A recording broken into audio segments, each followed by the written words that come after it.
Welcome to another video. Tonight we have 12 stories, mostly coming from NoSleep. From tales of murderers, mysterious rooms, and actually, just assume it's all here. I'd like to give a huge thank you to all of the authors of these stories for allowing me to share them with all of you. This video would not have happened without them. If you have a story of your own, it can be sent to reddit.com/r/slumberreads. These videos do take me quite a bit of time to create, so if you're feeling generous, and if you feel this video is worth one, of course, please be sure to drop a like rating. It helps out the channel more than most think. Subscribing if you're new is also greatly appreciated. We tell scary stories here as often as possible. With all that out of the way, enjoy the video, and as always, I hope you all have a great night.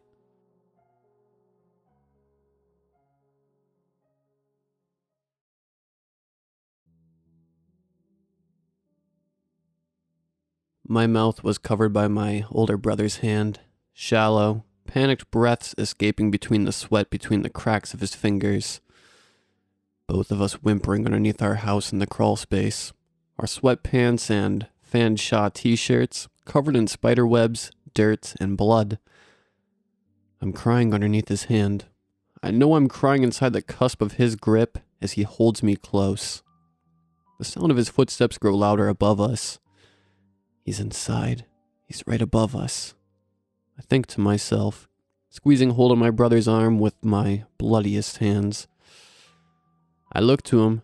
In the darkness, all I can see is the green in his eye when the moonlight skims past between dark clouds, creeping through the cracks of the grating and reflecting off his iris.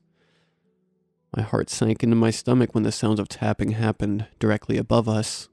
We could hear his soft snicker, like some sort of personal, deranged victory. I wake up, clammy hands and a heartbeat racing as if to escape a now fading memory as I sit upright in this bed. I feel cold, alone. I'm still there. I am still stuck in that moment. When the officers found the scene of the crime, they asked me how it all happened. In truth, I barely remember them arriving. Between the shock and the blood loss, the memory comes faded, the words said inaudible. It was nearly 7 months ago I had that encounter with a serial killer, which has since put me in protective custody and moved me far away from my home of London, Ontario. Each day I wake up at nearly 5 in the afternoon, since now I won't sleep till my eyes cave from exhaustion around 8 in the morning. What the documentaries rarely tell you, what survivors seem to never say, is that when you live through horror, the hell of the encounter with a serial killer, they never tell you how regardless of whether you live or die, you still become theirs. They still own your thoughts, even just for a fleeting moment, or throughout the night such as myself. The perversion on some is the belief of collecting their victims, to own them, control them, to have them, a sycophant to their own murderous, self-believed desire and impulse. This is my story of what happened on July 15th, 2015. It was no secret that a serial killer called the Dollhouse murderer had been active in the news. He traveled between London and Strathroy, murdering random victims. Never an age, gender, place of employment, hair color that he sought after in his trail of slayings. The only factor was the area, Middlesex County to Strathroy. But that is far from an easy net to cover. His only pattern, his gruesome pattern that he would leave behind, was a dollhouse. He would take a body part, or hair, fingernails, eyelashes, some gruesome piece of a person he would collect, and when you open the dollhouse, you'd find a porcelain copy of whatever he took.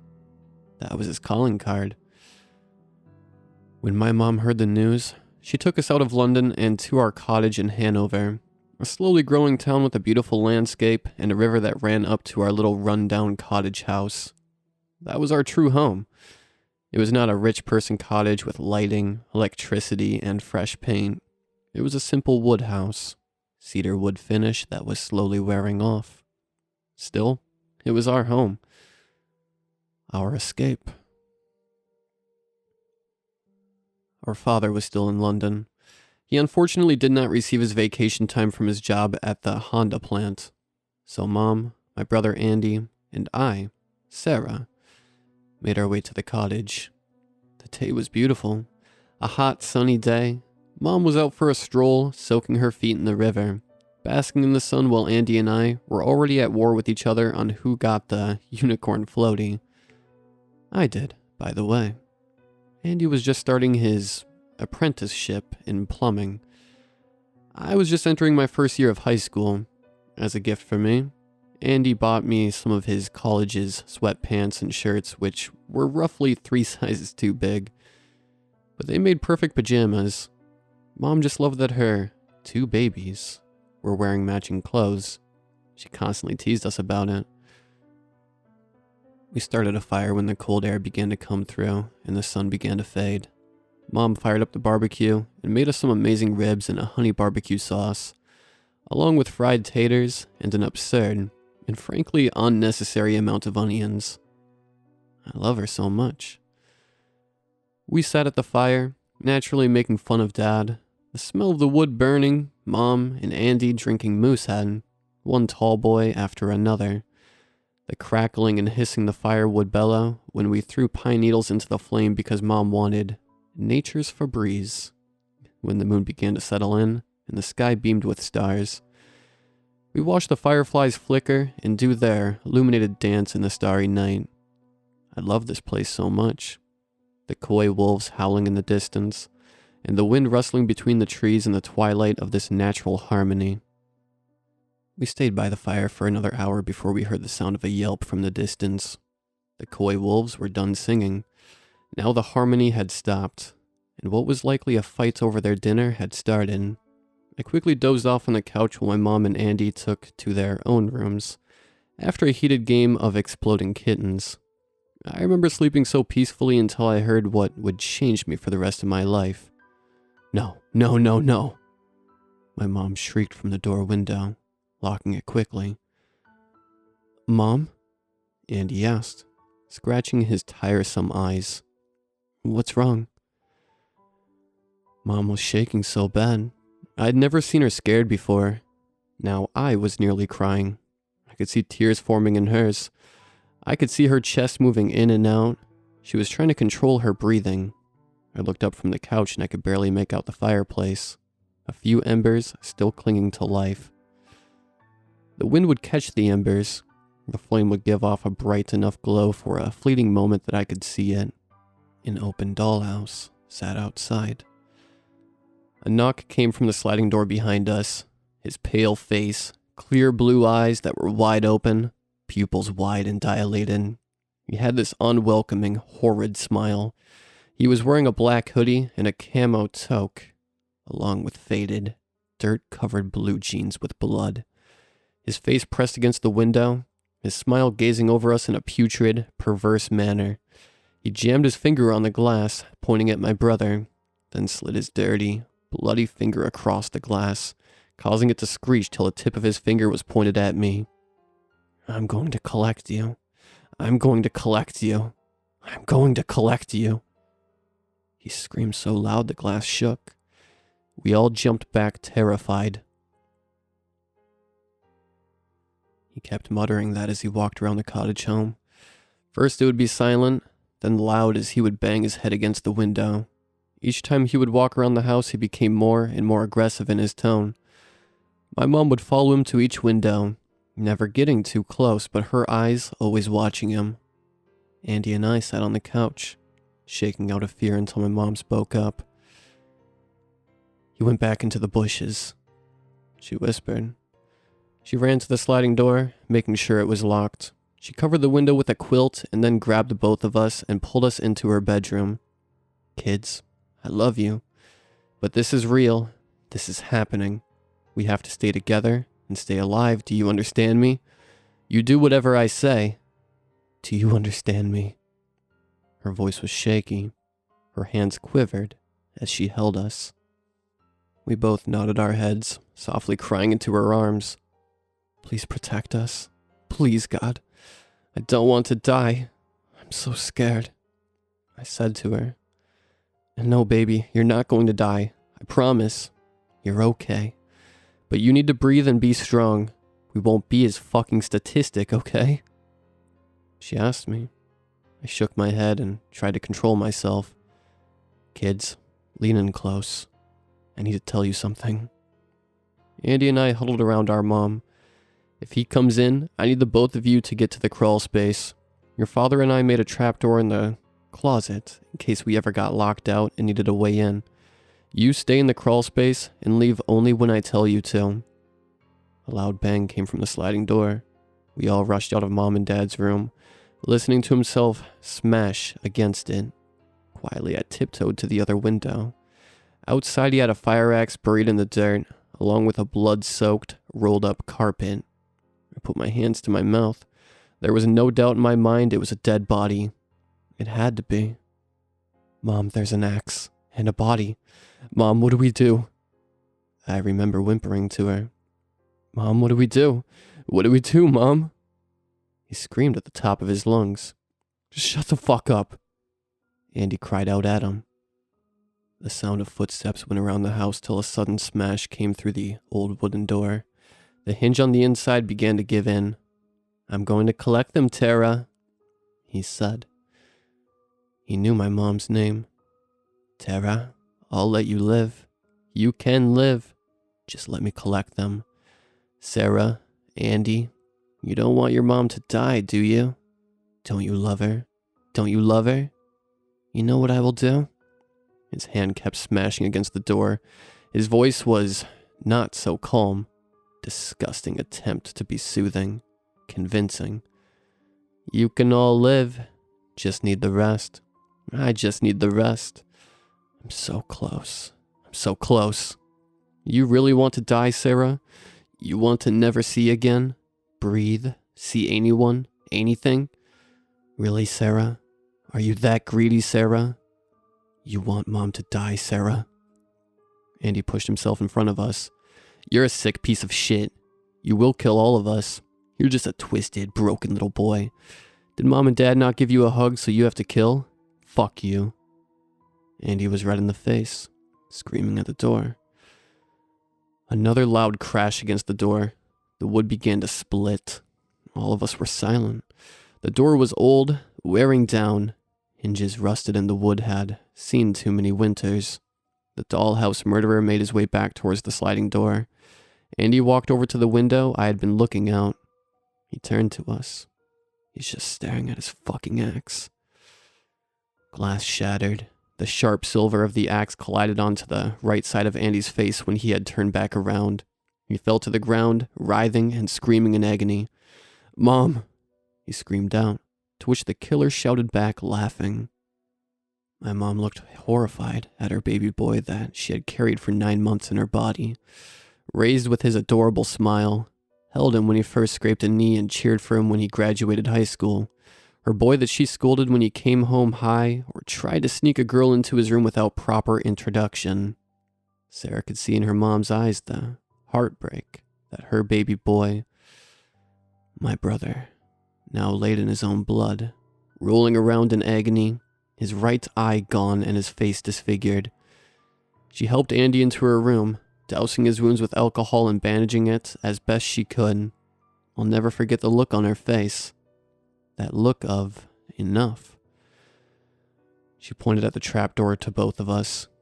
He's going to come in. When I leave, you get your butts down there. Sarah, when you see an opportunity, you take the keys and you run to the car and you get out of here as fast as you can. I love you. I love you both. The last time I would ever see my mom. She grabbed a knife from the pantry and waited near the door for him to come in. The crawl space on any normal day would be uncomfortable. Spiders, snakes, mice scurrying around. Yet in that moment with my brother, it was our last resort to feeling some form of safe.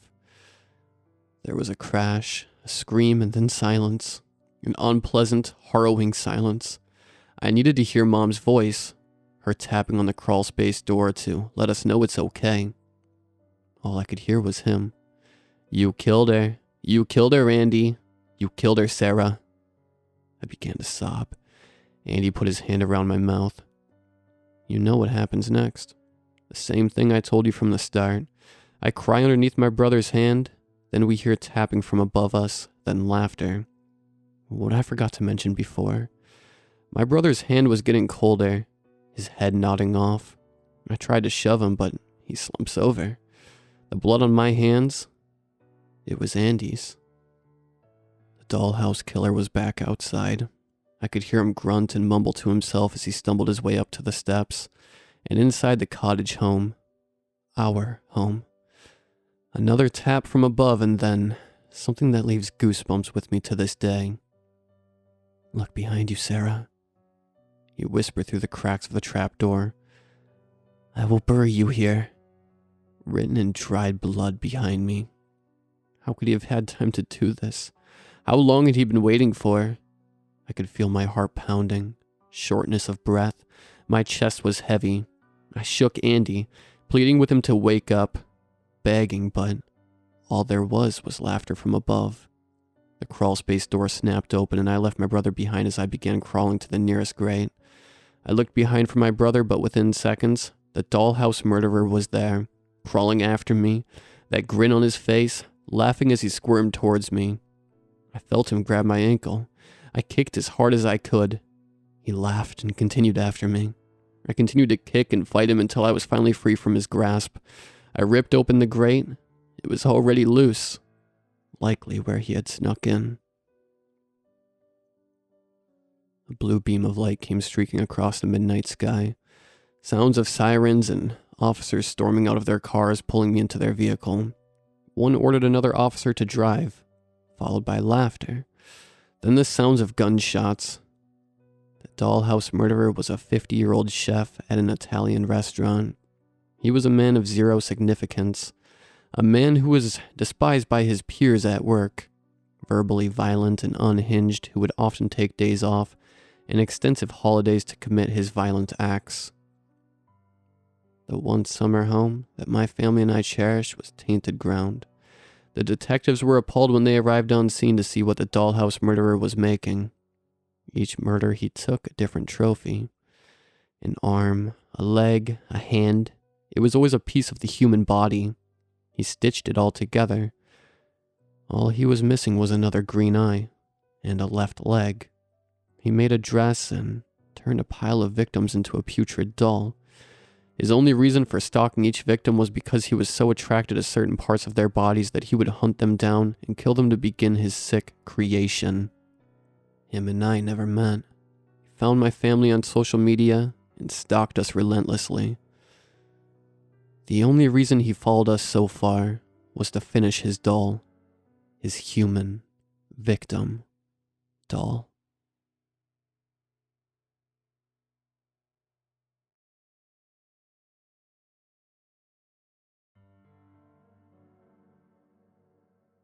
For the record, I loved my grandfather. Growing up, he was always the one willing to watch me on the weekends or take me out somewhere fun. He was a phenomenal storyteller. He was the one who taught me to drive. He was even the one who bought me my first beer. So that's why I admit I'm an asshole for not wanting to take care of him now. I know it's selfish, and after all he had done for me growing up, it only seemed fair. I think my resentment came from the fact that no one else in my family was in a situation to take care of him. Between myself, a couple of deadbeat uncles and aunts, my own separated parents that I hadn't spoken to in years, the list of potential caretakers gets narrowed down really quick. Financially, I could take care of him, although it meant life would be tight. With that in mind, I made a few moves to try to accommodate, to include transferring jobs and moving to a new town. That's why I bought the house. It made sense at the time. Plenty of space for my grandfather and I, fairly close to my work, and it was a steal for how the market was then. The house was old, built in the 60s. The architecture was wonky and the floor plan was all over the place. and it just oozed the dumpster fire that was 60s interior decoration. We're talking shag carpets, a weird hodgepodge of vinyl and linoleum flooring, earth love wallpaper, the works. The upstairs was odd. When you reached the top of the staircase, you came to one end of a long hallway. Along the left side were 4 bedrooms. The first 2 were in pretty good condition. The last 2 looked like they had not been used or updated in 50 years. Along the walls between the doorways were floor-to-ceiling bookshelves filled with old books. The dust jackets read titles like Gulliver's Travels, Tom Sawyer, things like that. Not really my preferred genre, but I knew that was my grandfather's bread and butter, so I left them in case he wanted to read them. I took the first floor as my own. I put my grandfather in the second. He wasn't infirmed and he didn't have a problem with the stairs. Really, all he did from me was tracking his daily pills. It was the usual elderly people cocktail: sleeping pills, arthritis, etc. But I figured I should still be next door in case he needed help. The third room I planned on turning into an office for myself, but it sort of just became a cluttered storage room for my old junk. The fourth, I left empty. My grandfather liked to write. When I mentioned he was a phenomenal storyteller, that was because he did it for a living. He wrote books, and even though many never got published, that never discouraged him from plugging away late at night on his obnoxiously loud typewriter. That's what he did all day. Every day, while I was at work. I'd sometimes come up to his room when I got home, and only then he would realize what time it was. Money was tight, like I mentioned before, and soon after moving in, I got the bright idea to rent out a room. In fact, I didn't really need that office either, so I actually had 2 rooms for rent. I grabbed my stuff from the first room and managed to cram it all into the third. I figured I'd have an easier time renting out the nicer first room, which needed less work to be appealing. I got started with renovations soon after moving rooms. That's when I found the first warning. The first thing I did in the first room was pull up the old carpet. After only getting the first couple of square feet up, I found a message scratched into the wood underneath. The message was a warning, and it was written dozens and dozens of times into the flooring. Don't use the 5th room. What the fuck? Instinctively, I assumed it was just a prank. Honestly, I wouldn't put it past my younger self to do something similar in the name of some old-fashioned spookiness. Nevertheless, I decided not to tell my grandfather about it. The new carpet was installed, I painted the walls, and the room was done. I moved my grandfather into the 4th room. He volunteered. He didn't need a lot of space, and the second room would be easier to fix up and get a renter into more quickly. Once he was settled in the 4th, I began the same renovations I did with the first. That's when I saw the warning again. Don't use the 5th room. It was everywhere. The warning, scratched frantically all over the flooring of the second room. The phrase overlapped itself over and over, and as I examined the marks, I got the sickening feeling that it had been done with fingernails. There were stains too, dark brown and all over. Alarmed, I ran into the hall and, like a child, I started at the first room and counted down the hall. 1, 2, 3, 4.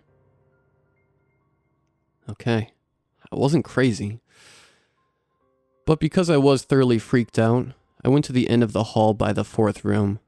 I could hear my grandfather in there, his typewriter chugging away. Like an idiot, I examined the wall adjacent to the 4th room's door, as if I'd magically find a door I somehow missed before. Of course, there was nothing. Huffing to myself, I again brushed it all away, shaming myself for getting scared so easily. I covered the warnings and finished the second room. That night, I was woken up by thumping coming from the wall adjacent to the 4th room, where my grandfather was sleeping. It was rhythmic and loud. I didn't hear his typewriter either. Just a loud thump, thump, thump, thump.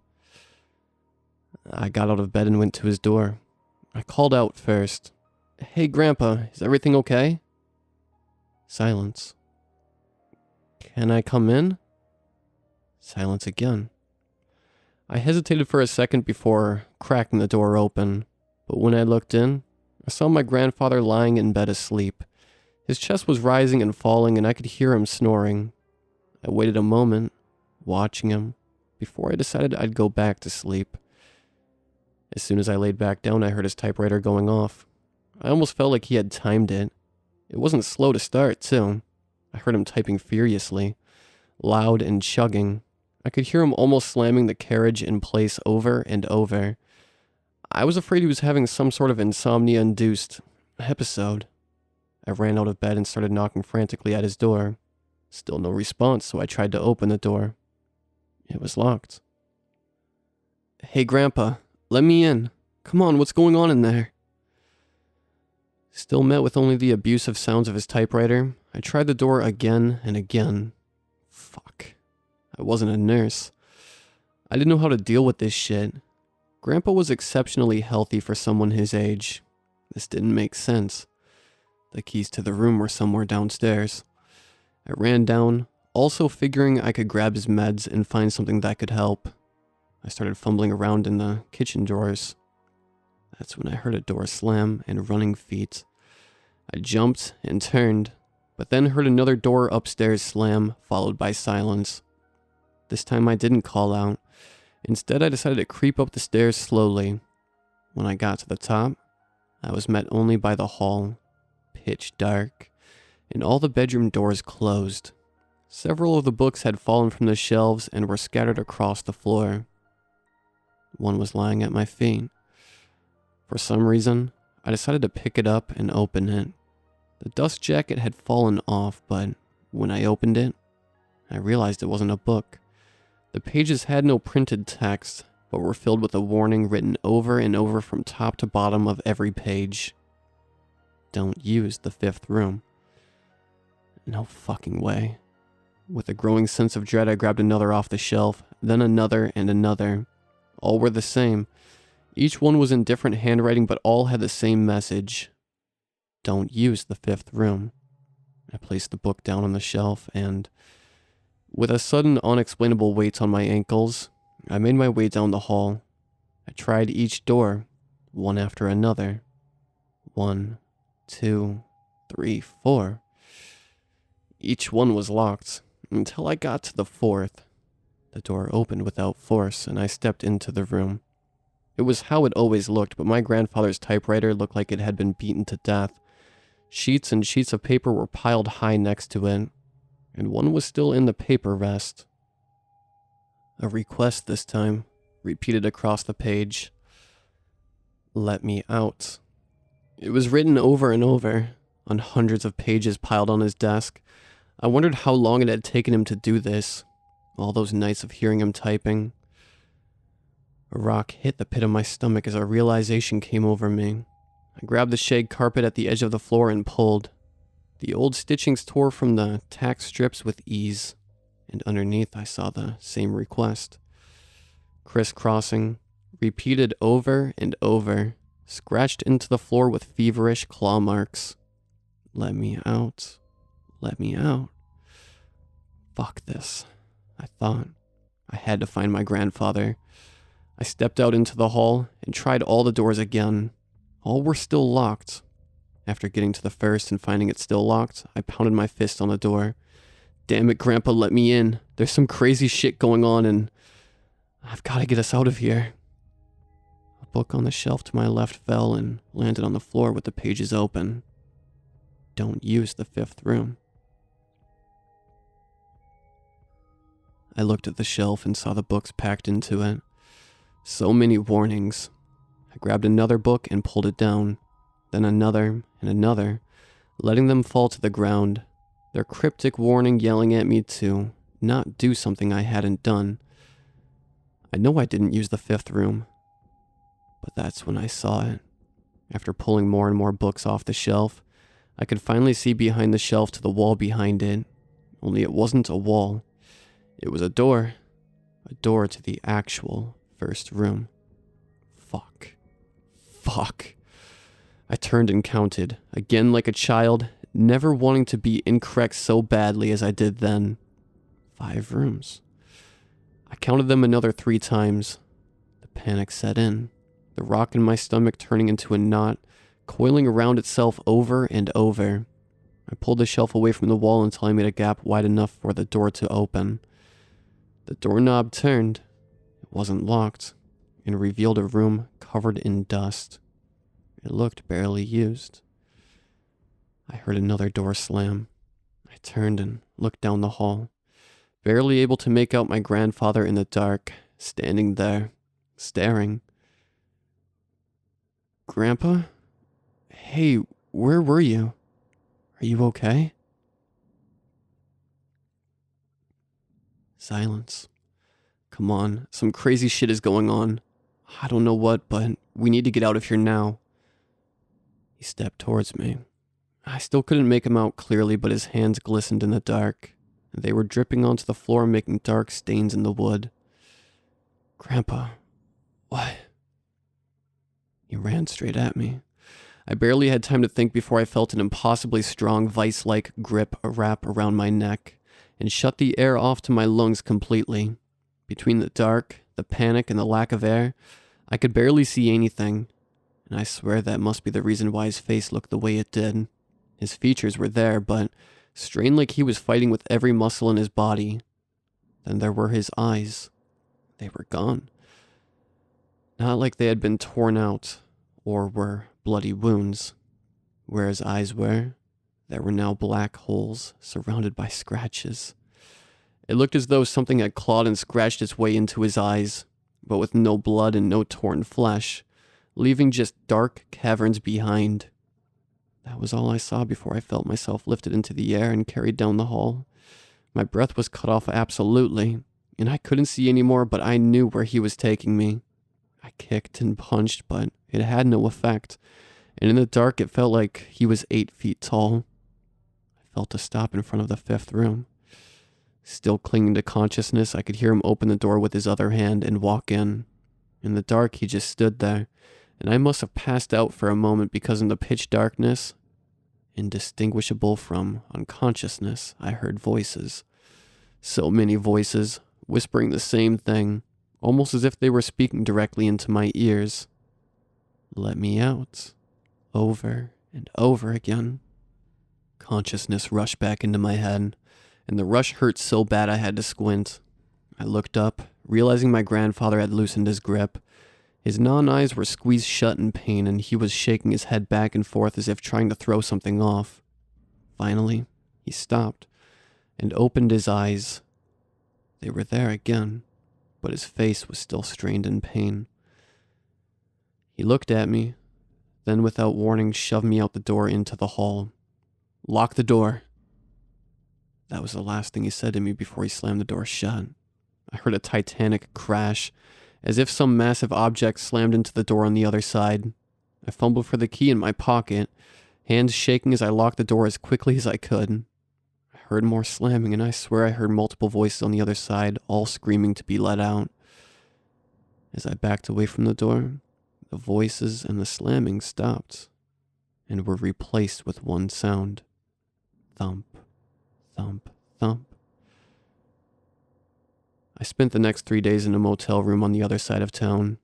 I didn't leave once, hating myself for not trying to get my grandfather out and leaving him behind, simultaneously hating myself further for not going back for him. I couldn't even bring myself to call the cops. What would I say? Nothing made sense or was believable. I'd sound like a crackhead more than anything else. On the 3rd day, I finally went back. The house was unchanged, exactly how I left it. When I went inside, I stood at the door for a minute, somehow thinking I would hear another door slam or running feet, but no, just silence. I went upstairs and everything was right where they had been left that night. The doors were all open, and the first 3 rooms were exactly how I had left them. All was the same, except for the books. They had all been meticulously placed back on the shelves, and the real first room had been covered back up. And then the 5th room. The fifth room was empty. All my grandfather's belongings were gone. The carpet I had pulled up was put back in place. His typewriter, the papers, everything. There was even a layer of dust on the floor. I decided not to walk through the door. I shut it and left the house. Grandpa, if somehow you're alive and reading this, I'm so sorry for what happened. I've thought about this for a while now, and I know what I have to do. I stopped by the gas station on the way here, and I'm currently standing outside the house with 12 gallons worth of gas cans in my trunk. I hope this will permanently fix whatever it is that's wrong with this house. But as I stand here now, I somehow get the feeling I'm not the first person to have stood here, thinking they can burn this house down, and the fifth room for good. If I leave after this and somehow someone else comes across this house like nothing happened, I just have one piece of advice. Don't use the fifth room.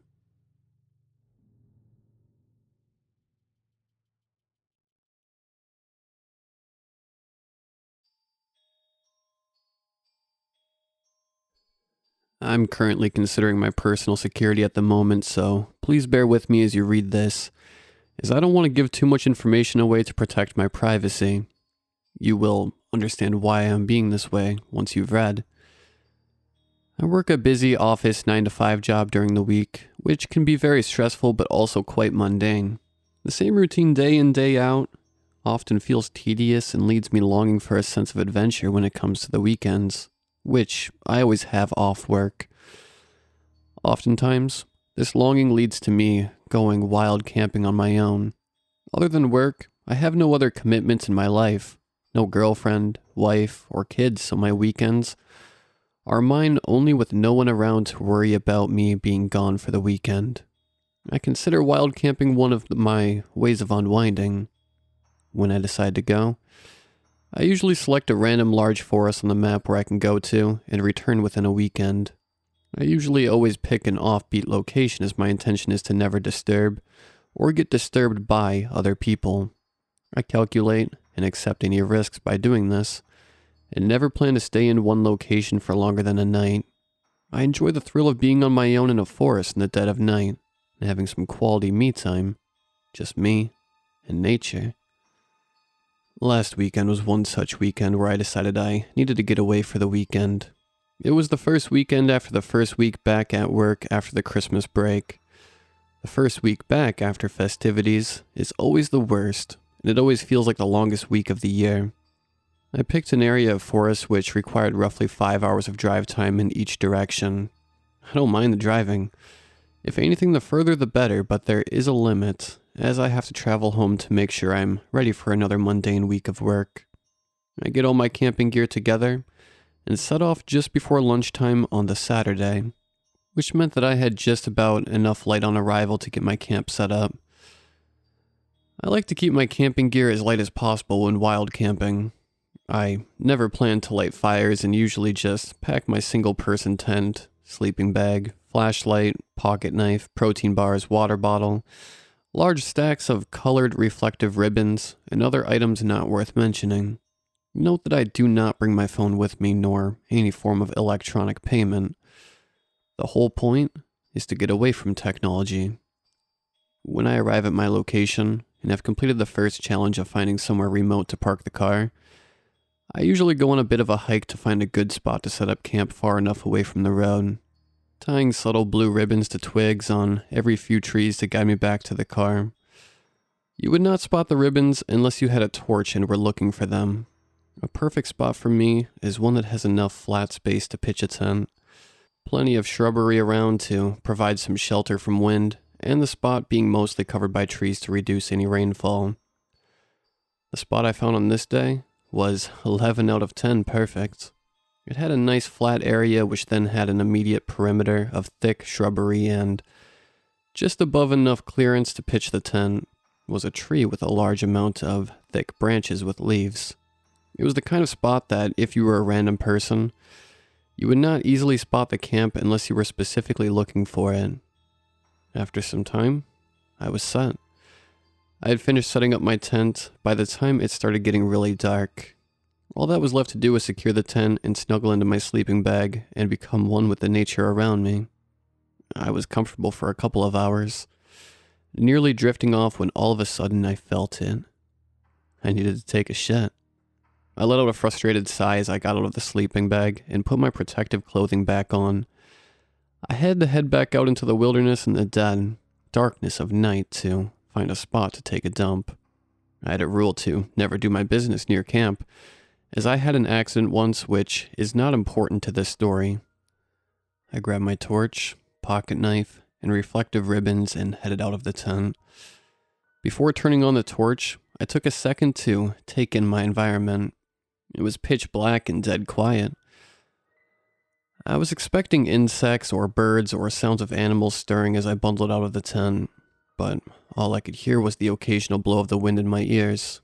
This made me uneasy and super aware, which didn't help the sensation I was feeling in my bowels.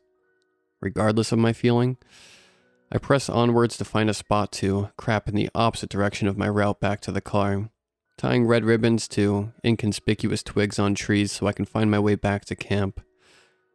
After spending about 15 minutes finding a spot, doing the deed and tidying myself up, I scanned the flashlight around to search for the glints of red that would take me to camp when I instead got the glint of something else a little further on from my crap spot, which I focused my beam of light on the spot again. It seemed that there was something metallic ahead which immediately piqued my curiosity and gave me cause for concern. There shouldn't be anything metallic this far away from civilization. I had to investigate, so I began making my way closer to the metal glint, using green ribbons to mark my journey in the trees. As I got closer to the metal object, I found that the forest was giving way to a sizable clearing which then gave way to a structure as I closed in on the source of the reflection. It was a cabin in the woods. Horror cliches aside, this did not look like your typical cabin in the woods. A large antenna protruded from the roof of the cabin into the night sky, towering over the trees that were nearby. It looked like there was some serious tech fixed to the metallic structure. There was also some other aerials and antennas sticking out the sides of the cabin. I got closer to the cabin and immediately noticed the cabin had similarities to the outside environment. It was still, cold, dark, and quiet. With the amount of tech installed on the tower, I was expecting there might be some computer hardware taking away from within with some lights, but it did not seem like the cabin was active. I continued walking around the outside cabin, scanning its exterior. If you took away all the antennas, it would look unassuming. That's when I noticed the door into the cabin. It was ajar. I stood there and hesitated for longer than I should have. Well, OP, you wanted some adventure. I did a quick scan around the clearing, and a quick look into the trees to check the coast was clear, and I entered. The first thing that struck me was the dust. Lots and lots of dust. It was clear to me now that this place was no longer used. For the amount of tech there was installed outside, the inside was disappointing. It was empty, only containing metal shelves with nothing on them. As I was leaving in a huff of disappointment, I noticed a document hanging up next to the door. The document seemed to have 3 different parts. The first part had Korean symbols, the second part had numbers, and the third part had English, or rather Latin script, letters arranged in alphabetical order numerous times. I wondered whether this was some Korean to English translation guide, and then I wondered what on earth Korean writing was doing here. For information, I am not in Korea. I live in an English-speaking and writing country. I must admit, I was tempted to take the document but decided against it, as it would only end up in the rubbish. I shut the door to the cabin and made my way back to the camp via my crap spot, being guided by the reflective ribbons, untying them as I make my way back. I secure my tent, get back into my sleeping bag, and unexpectedly fall into a deep sleep, tired from the extra walk and exploration. I wake the next morning in a bit of a panic, as I never usually plan to fall asleep when wild camping, as I like to be alert and keep a listen out. But I soon calmed, as it took me a minute to realize that I'm still alive. All my things are still present, and my tent is still secure. I exit my tent and take some time to pack all my things up and hike back to my car, untying all the ribbons from the trees. I make the best endeavor to collect them all, but if not, they eventually biodegrade. While on my long drive home, I think back to the night before and thought about the cabin in the woods. I thought about how peculiar it was that the cabin is there. It didn't look like it was built for anyone to stay in there. It was a small cabin. I would have said it could have been a hunter's cabin if it wasn't for all the communication technology sticking out of it. I kept busy with these thoughts for most of the journey home, and before I realized, 5 hours later I was back in my neighborhood. Since the discovery of the cabin, the rest of the wild camping event was uneventful. I parked up, picked my bag from the car, locked it, headed to my front door and opened it up. Home sweet home. All was as I'd left it. Just before I stepped past the threshold into my home, I noticed something white tied up on the floor. Strange, I thought. There's no post on Sundays. I picked up the object and quickly noticed something familiar. A green ribbon. One of my reflective green ribbons. What the fuck? I untied the ribbon and it unfurled a Polaroid photo, taken of me, asleep, in my tent. Just before I completely shit myself, I noticed some writing at the bottom of the photo. Korean writing. I realized that I had been standing at the threshold to my house with the door wide open and suddenly felt very exposed and vulnerable. So I quickly got in, shutting and locking the door. I quickly made sure I'd shut all my windows, locked the back door, and closed all my blinds. I found my phone as I left it upstairs and loaded the Google Translate app, selecting the mode which translates in real time through the camera. When translated, the Korean text read, "We see you." It's been nearly a week since this happened, and I've not been able to take my mind off of it. I feel like I am being watched whenever I go out the door, but nothing strange or odd has happened. I've been stuck wondering whether I should go to the police, but I feel like it would only make things worse, so for the time being, I've decided that this was just some sophisticated prankster, and that I will only act if further events occur that make me concerned.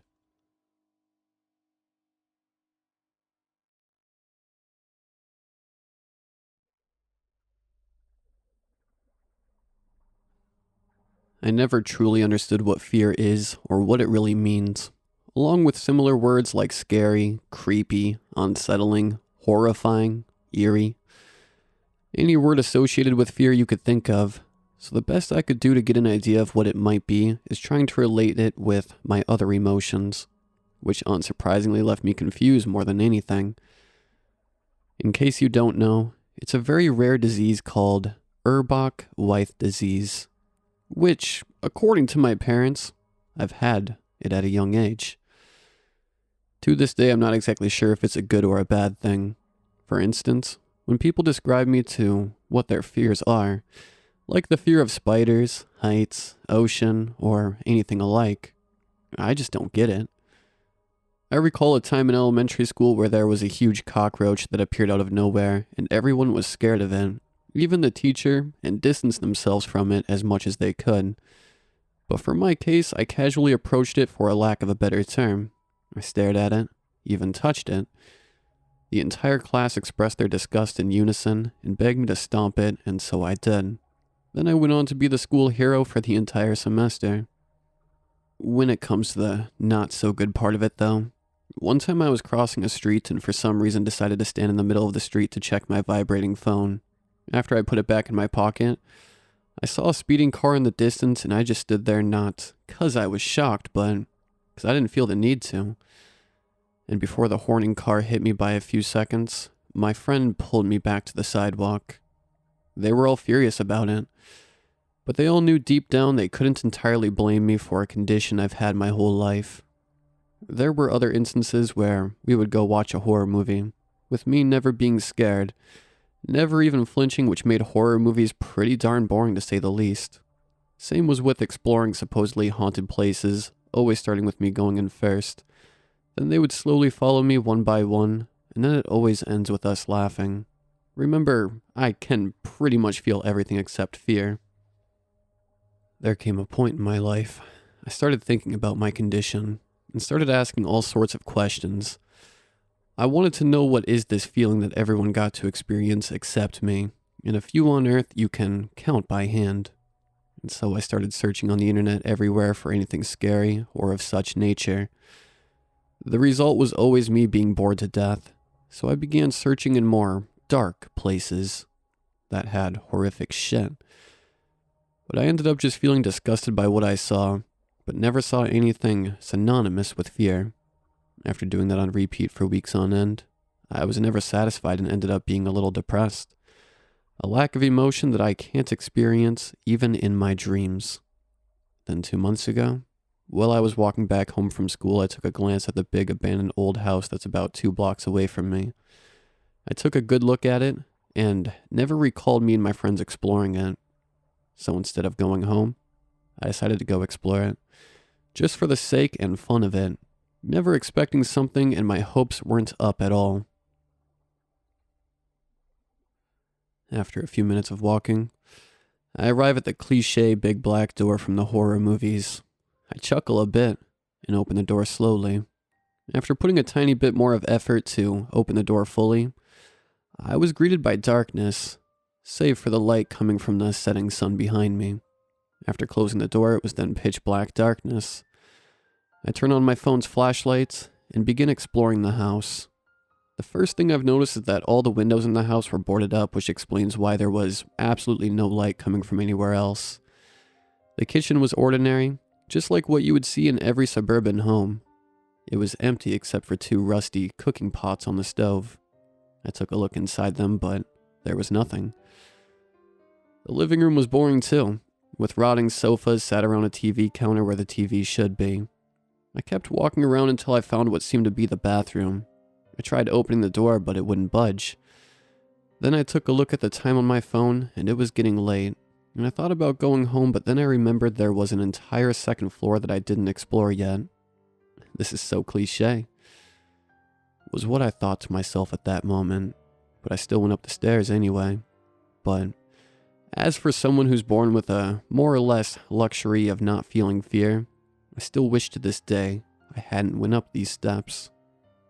There were 2 rooms in the hallway, one for the kids and one for the parents. I picked a room at random, and when I tried to open the door, I noticed it was open to begin with. As I pushed the door, a wave of overwhelming stench punched me right in the face. As I take more steps forward into the room with my fingers pinching my nose at this point, I see a couple sat up on their bed, holding hands, their heads missing. I come closer to take a better look. It seemed that they still had their necks.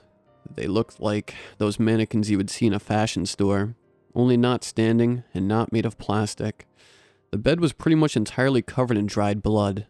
The whole room was in disarray and the walls seemed to be covered in some kind of fungus. I suppose at this point, any sane person would just get the hell out of there. But I took a risk. I thought maybe this is the moment I have been craving my whole life. And before leaving into the room across the hallway, I hear what sounded like moving of old bones and rotten flesh. I turn around and notice something. It seemed like at first glance nothing happened, but as I stare more at the headless bodies, I couldn't help but feel like their necks were now facing me. Now in front of the kids' room, it took a few seconds to get the door to budge. I push the door and enter. The walls of the room were covered in wallpaper of some cartoon characters. It had one small bed, one counter beside it, and a closet in front of the bed. Nothing seemed out of the ordinary, and the room seemed to be in a better state than the rest of the whole house. I walk up to the closet and open it, and a familiar, overwhelming stench floods the room. On the closet floor, there was a lifeless, limp little girl's body, her eyes facing the ground, and in her hand, she held a small music box. I took the music box and started playing it. After it finished playing, I take a look at the girl's face, but something's changed. Her eyes are now fixated at me. I thought I was imagining it at first, but when I moved side to side, it kept following me, never moving her head. Then I looked to my right, into the hallway, and I see at the other end the headless couple standing there, still holding hands. They didn't need a head for me to be able to tell they were looking at me. I look back at the girl. She was now sat up and no longer in a lifeless limp. At this moment, I could feel my entire body urging me to run away and escape this. My body was trembling and shaking, and I felt like what seemed to be goosebumps. And to me, that was an entirely new experience. Alas, that was the closest I've ever gotten to feeling fear. I started sprinting out of the room, turning up the stairs. The couple were to my right shoulder, turning to me as if they were floating. Not sure if this was luck or if they let me go. The front door was quick to open, and after I step outside, I breathed the most refreshing air of my life.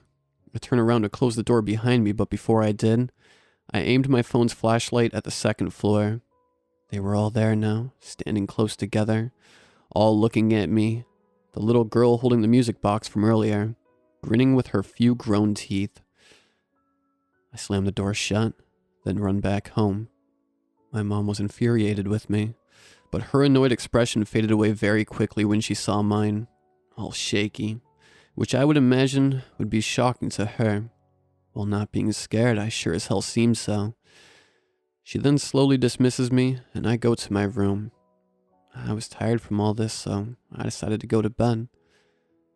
Thinking about what I saw while lying there, the decapitated parents, the little girl, what possibly happened inside that damned house.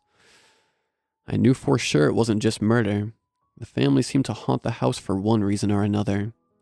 After thinking myself to exhaustion, I start to slowly pass out, but couldn't help but feel like I'm being looked at or watched by something in my room. I become haunted for 2 months with increasing symptoms, like seeing the family members appearing in the corner of my eyes, or in a reflection, or in the dark, following me around everywhere, and occasionally hearing a music box in the distance. I looked online for any information on the house, or the family that lived there, but didn't find anything. Eventually it all stopped suddenly 2 days. No hallucinations, no sounds, and no feelings of being watched. And so, I came to a conclusion. Or that's at least what I could come up with. These ghosts, demons, whatever you want to call them, are like predators.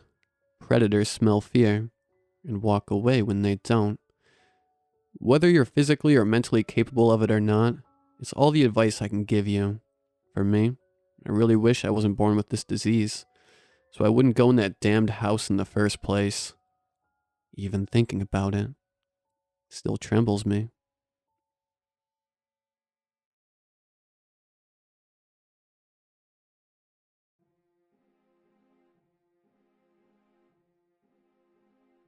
I'm writing this at a friend's suggestion after she witnessed some of the strange things that occurred at my home. We both believe that it's caused by the items I found and purchased at an estate sale a few weeks ago. As odd as it sounds, I didn't know what I had bought until I brought it home. Let me explain. It was a hot midsummer day and I had run into town on a few errands. After completing them, I decided to head home using the scenic route, a long stretch of winding road that circled the city and met with the main road. It was the kind of place where the nice houses lived, where people had property and 3 stories and barn with livestock. I was coming up on a sharp corner in the road, slowing my car down to take it safely when I noticed the sign. Printed on nice cardstock and covered in swirling black letters, it indicated an estate sale with a bold black arrow pointing across the street. It was nailed to the wood pile of a power line. I flipped on my blinker without thinking and turned into the driveway. The driveway was nestled in between rows and rows of trees, its own little forest. I wound my way past them and the carpet of thick brown bushes and undergrowth, their edges burned by the summer heat that lay at their bases. The road was up a slight incline. My car crested the hill before the house came into view. It was 2 stories with warm brown wood paneling and white trim. The door was a soft periwinkle color, and all of the windows were frosted glass. It reminded me of a gingerbread house, frosted at Christmas time. 2 other cars were parked in the driveway. A little ways away were plastic folding tables, clock full with all kinds of stuff. A woman in a bright red suit, with black hair done up in a tight bun, stood by one of the tables in front of a young couple. The woman in the suit's head would bob, or she would wave her hand as she spoke to them. Confusion graced their faces as they held the other's hand in a white-knuckled embrace. To her credit, the woman didn't seem to notice, or didn't seem to care. I parked my car in an empty space, grabbed my phone and purse, and hopped out into the blistering heat of the day. Estate sales were something I never went to. The items were often too expensive, and there was something morbid about picking through a dead person's things.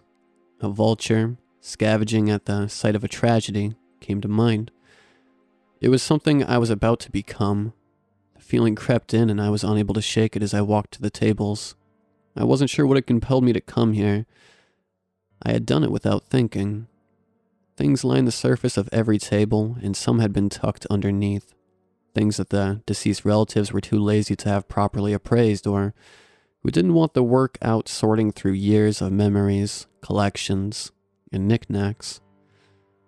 I moved around the tables when the couple and the woman continued their conversation, taking a closer look at the items of the forgotten. There was a lot to look, but nothing was of particular interest. A few ancient decorative lamps lined half of one table next to snow globes, an hourglass, an egg beater that looked older than God, and a collection of bells. I had lost sight of the woman in the suit and the nervous couple while I wandered down the aisles, keeping an eye out for anything I might want to take home, or the reason for me being here in the first place. It was rows and rows of much the same, until I walked around the last table in the last row. Stacked up in a pyramid shape were 5 large travel trunks. They were wrapped in worn brown leather with black metal hinges and clasps. Shiny, new padlocks were affixed to the front of each of them. The trunks themselves were useful though, unlike the other stuff for sale, but I couldn't see a set of keys anywhere near them. It was here that my curious mind took hold and started racing. If the trunks were for sale, then they had to be empty. But if they were empty, why did someone put locks on them? Why would the locks not seem to come with any kind of key? If the trunks weren't empty, then why sell them? Or were they hoping someone would buy them and be responsible for the junk possibly kept inside? But if it was nothing but useless junk inside, then why would it need to be locked up? Heat from the summer sun rained down on me as I stood staring at the trunks. Drops of sweat pooled in the small of my back and glistened at the nape of my neck. Around me, my thoughts were a raging torrent that swirled in every direction before looking back to the same questions over again. An Ouroboros, a snake eating its tail, an endless circle of unanswered questions. A tap on my shoulder pulled me out of my confused mind and back to the house in the woods. I turned to see the woman in the bright red suit looking at me with wide, dark eyes. Her smile was pulled tight, forced and painful. Her lips were painted the same red as her suit. "Can I help you with anything?" Her voice was saccharine. Made my teeth hurt. Yeah, I said, pointing to the trunks. "Are these chests empty?" The woman's smile stretched further and her eyes glazed over with bewilderment. I had this effect on people. The tone of voice I use or the way I phrase my questions often sends people into a panic.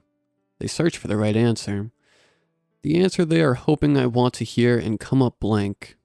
I would have said something to remove the awkwardness I had created, but I wasn't sure the best way to. It was as simple as her saying yes or no. "Well," she started, then shuddered to a stop. The deceased's family didn't have the best relationship with him. They put in minimal effort to sort his estate out. These trunks do have stuff in them, but we don't know what any of it is. The family just said to sell as is. So there's a possibility that if I buy this, I will be buying a bunch of garbage that someone couldn't be bothered to deal with. Or it could be a treasure trove of rare, valuable items that I could sell and make a fortune off of. I smiled at the woman. I'm buying a gamble. A mystery. The woman's smile broke again, pulled too tight, eyes too friendly as her mind raced to say something that wouldn't drive me away. "Yeah, I guess so." Her voice was a sigh. I glanced at the 5 massive trunks, looked around for a price tag. I was going to buy them, even if it cost me a trip to the dump. They were beautiful, well made, and I could use them for decoration at the same time as storage. I failed to find a price on them. What price do you want for the lot of these? The woman perked up at that. Her shoulders relaxed along with the tension in her face. The smile real for the first time since I started speaking with her. Yes, they're $120. I'm not paying that price. I said, bringing my eyes up to meet with hers. I'll pay $80 instead. The trunks are nice, but the people selling them want me to do the work they were too lazy to complete. If I have to make a dump run or contact someone because the box contains something hazardous, then I've wasted my money. Do we have a deal? She reached one pale hand to grasp my own. With a firm shake, she said, Deal.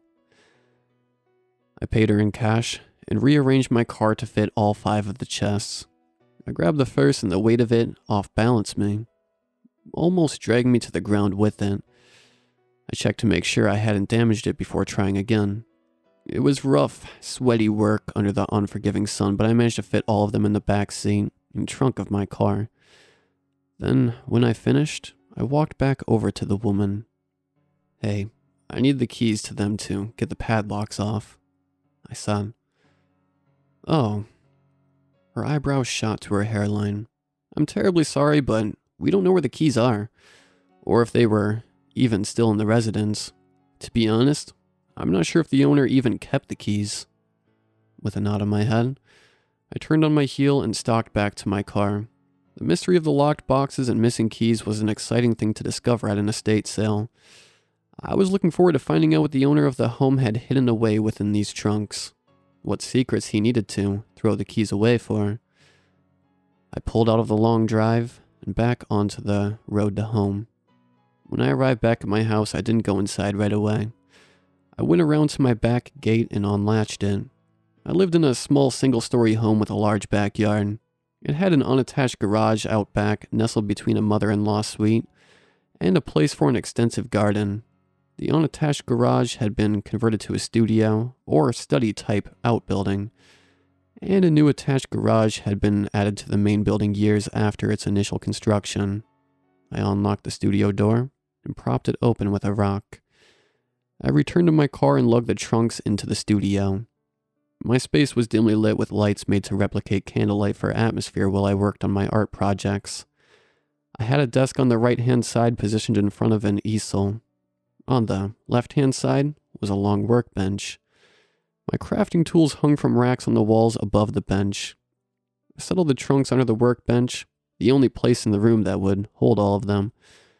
I set the lightest of them on the top of the desk to go through when I had a chance. I left the studio and locked everything up. It wasn't until late evening that I was able to return when the sky was turning the soft dark that summer allows and the air was muggy and thick with insects. The trunks were waiting for me where I left them, still locked, still as mysterious.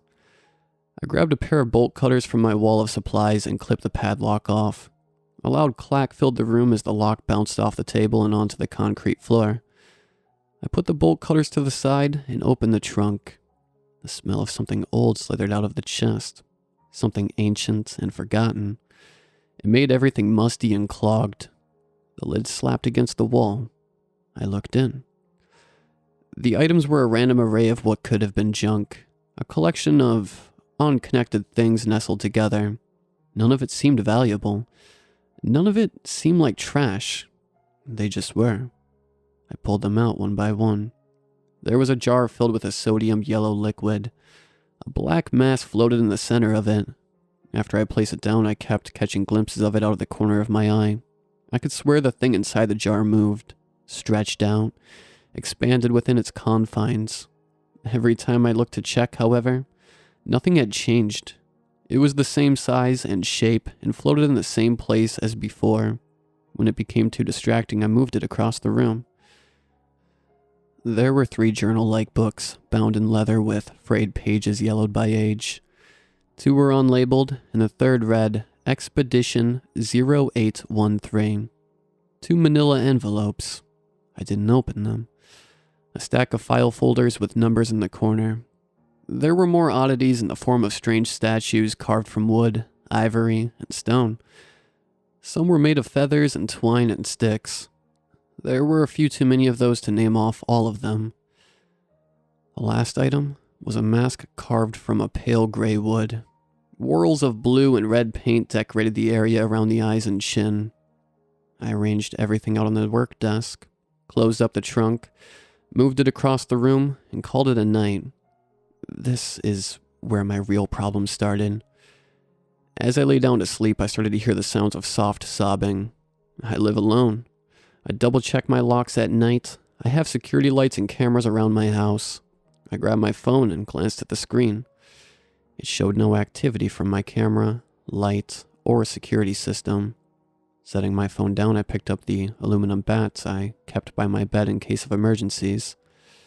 I stepped out of my room and checked my house, following where I thought the noise was coming from. Nothing but emptiness greeted me. I left the house and checked on the studio. It stood, a dark sentinel in my backyard. The security light flipped on when I moved into its sensor range. It showed nothing. No one crouching in the shadows or hiding in the grass. I unlocked and opened the studio bat at the ready. I flipped on the light to find nothing in this room either. Everything was as I had left it only an hour before. I could still hear the strange sobbing despite having looked through my entire house. It never grew any louder or quieter. I returned to my room and tried to sleep even with the soft sounds of sorrow filling my head. That night I dreamed of terrible and impossible things. A city formed from starlight, a land below the water, dark shapes with sharp teeth and eyes that looked out of the void with endless hunger. I woke feeling more tired than when I had gone to bed. It's been happening every night since then. The sobbing has grown louder, joined by screams and howls.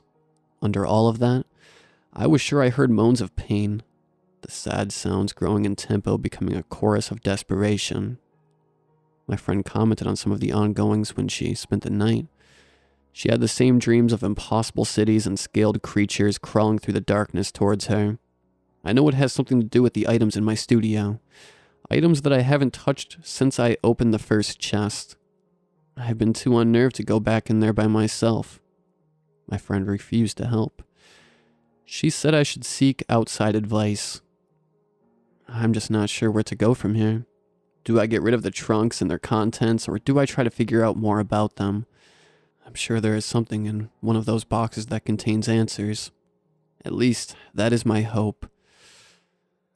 My dreams are becoming more vivid and more frightening, as if whatever I freed is drawing ever closer.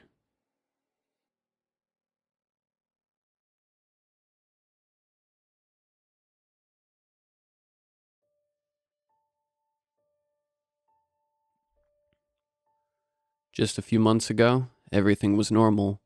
Every day was a usual boring day with my parents, but I was happy. My parents were going out a lot late at night, and I figured they just needed some time alone. One day when they were out and I was alone in the house, I went to the kitchen to grab some food. I heard some weird noises from the basement, but I thought I'm just really tired. On my way back to my room, I heard something again. This time it was loud and clear.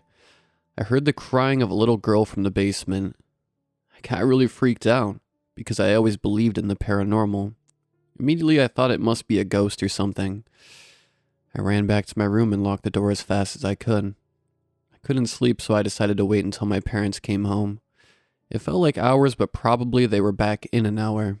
They were trying to be quiet because they thought I'm asleep. Just when I wanted to open my door and tell them what happened, I heard my father say something that shocked me. He said, "Let's see how our little friend is doing in the basement." I was very confused and I didn't know what to think. I heard them as they were going downstairs, so I decided to follow. I was trying to be as quiet as I could. I slowly opened the basement door so I could hear them better before going down. I heard my parents laughing and the crying again, but this time it wasn't as loud as before. I was more and more quiet and the laughing got louder and louder. Finally, I gathered some courage and I decided to check what's going on. I went down a few steps on the stairs, just enough to see a bit more. I will never forget what I saw. There was a little girl just barely living on the ground. She didn't have any clothes on and she had several stab wounds. My parents were kissing each other and then my father asked, "Are you ready for the big finale?" My mom just nodded her head and kissed him again. My father pulled out a drill from a toolbox and grabbed the little girl's neck. He looked at her for a few seconds and then he started to drill a hole in her head. She didn't have enough life in her to scream, but I could see the suffering in her eyes. My parents were just laughing as my father continued to drill her head. The little girl died in a few seconds, and then I recognized her. I saw her in the news a few days ago. She was missing for 2 weeks and the police were looking for her. I wanted to go back to my room to call the police. I was disgusted by my parents and I never wanted to see them again. I slipped as I was going up the stairs and they heard me. I started to run to my room and my father was running after me. He told me to stop and he will explain everything. I ran faster than ever in my life and finally got to my room. I closed the door and then I pushed my bookshelf to barricade the door. I dialed 911 but then I froze. I hung up the phone and I didn't know what to do. I hated my parents and I know what they deserve, but they were still my parents. I was just sitting there for hours. It was really odd that my parents didn't even try to come into my room. One time my father knocked on the door and told me to forgive them one day, but that's it. I only realized how long I was sitting there when I saw that the sun is rising. Finally, I dialed 911 again and I explained everything. In 20 minutes, the police arrived and I shouted, "I'm here. I'm the one who called you." They knocked on my door and told me it's safe to come out. I was waiting outside with 2 officers while the rest were searching the house. I told them about the body in the basement, but when they came back, they told me there's 2 more bodies. They told me to stay strong, but it looks like my parents committed suicide. I realized my father knocked on my door to ask for forgiveness, because they already knew that's the only way out. A few months have passed, but I'm reliving the whole thing every night. I went to several psychologists, but nothing helps. At least I thought nothing helps, but now I understand there's only one way out for me, so.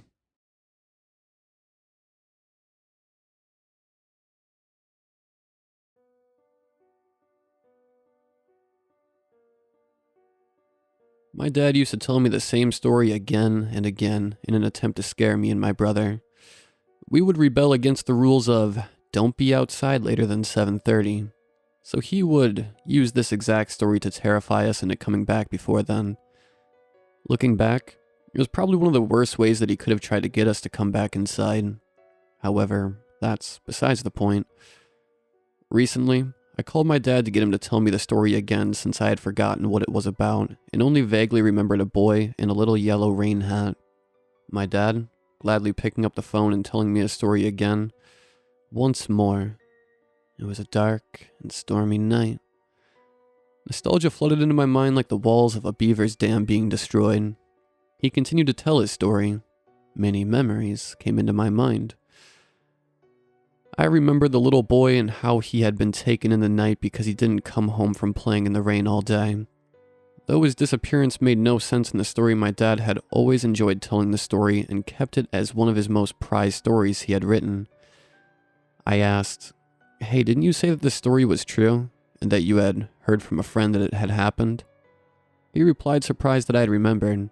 "Oh yeah, it's all true. My old friend told me many times that this was true, and to be careful out at night past 7:30, otherwise you'd be taken."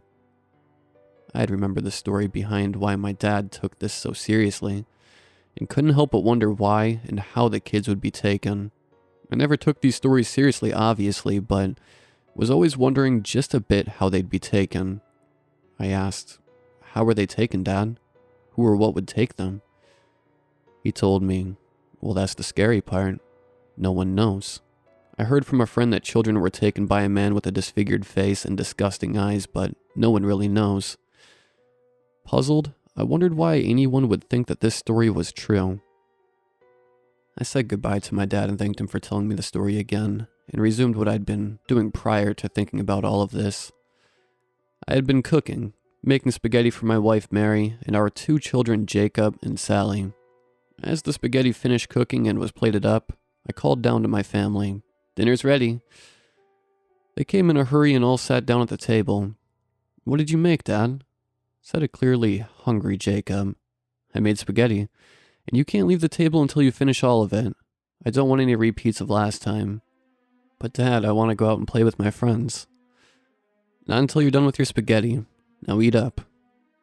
Dinner was over before we knew it, and Mary had gone back upstairs with Sally to go watch movies while Jacob ran out the front door to go play with his friends. "Be back before 7:30, Jacob. You know what happens if you don't come back." As silly as I said the story was, I had actually used it night after night and told it to my children because I figured that if it worked for me and my brother, it would work for them too. "Yeah, Dad, I know. I'll be back at 7:20. How's that?"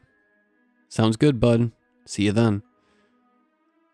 Time passed, and I sat on our black couch in the living room watching sports and being an overall tired, lazy mess. 7:20 came, and Jacob was still outside with his friends. I figured I'd let him stay an extra 5 minutes before I'd call him. After waiting those 5 minutes, I called out to him with no reply. I felt a small piercing feeling in my lungs as I began to think about the story my dad had told me. I didn't believe it, not because, if it was true, there would be a report, right? I stepped outside to look for Jacob. It was 7:27 and getting dark. I went to the cul-de-sac near our house because that's where Jacob had been known to play from time to time. I got to the cul-de-sac to find it empty with a beat-up scooter leaning on the sidewalk. I immediately recognized it as Jacob's scooter and called out to him again. "Jacob, it's getting late. We need to go home." No reply. Worried, I checked the time. 7:29. It was beginning to get really close to the time that I was worried about. I looked into the forest adjacent to the cul-de-sac and figured maybe, just maybe, he would be in there with his friends. I ran into the forest and found small traces leading me to believe that he had been through here. I was on the right track.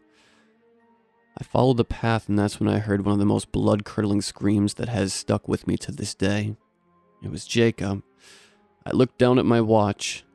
7:30. The time had come, and I was growing more and more anxious by the second. There were sharp pains in my lungs like none I've ever felt before. I felt like someone was shoving razor blades into my trachea. I collected myself and ran towards the screams. Even if he was screaming, there might still be time to save him.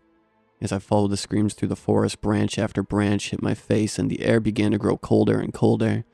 The time was now 7:34, and I had reached a clearing. The moment I entered the clearing, I spotted it. A man with a disfigured face and disgusting eyes. It had been as if someone had taken a knife to this man's face and cut off anything that would make him look human. He looked at me with a grin I won't forget for years to come. I stared back and dropped my gaze to the floor where there lay Jacob. Pierced through his stomach, blood covered the damp dirt on the ground. When I looked back up, the man was gone. I had fixated my gaze on my poor Jacob so heavily that I hadn't even noticed him leave. I ran to Jacob, tears streaming down my face. Looking into his lifeless eyes, all I could think is that I could have done something to prevent this. I could have kept him inside. His cold, lifeless body lied on the ground as the sun finally set. I heard my dad's voice ring in my head. It was a dark and stormy night. That was my last ever experience with that thing. It took Jacob's life, and ever since I've been protecting my family, absolutely insisting that they come home before 7:30. I haven't seen it again, but the thought that one day I might still lurks in the back of my mind.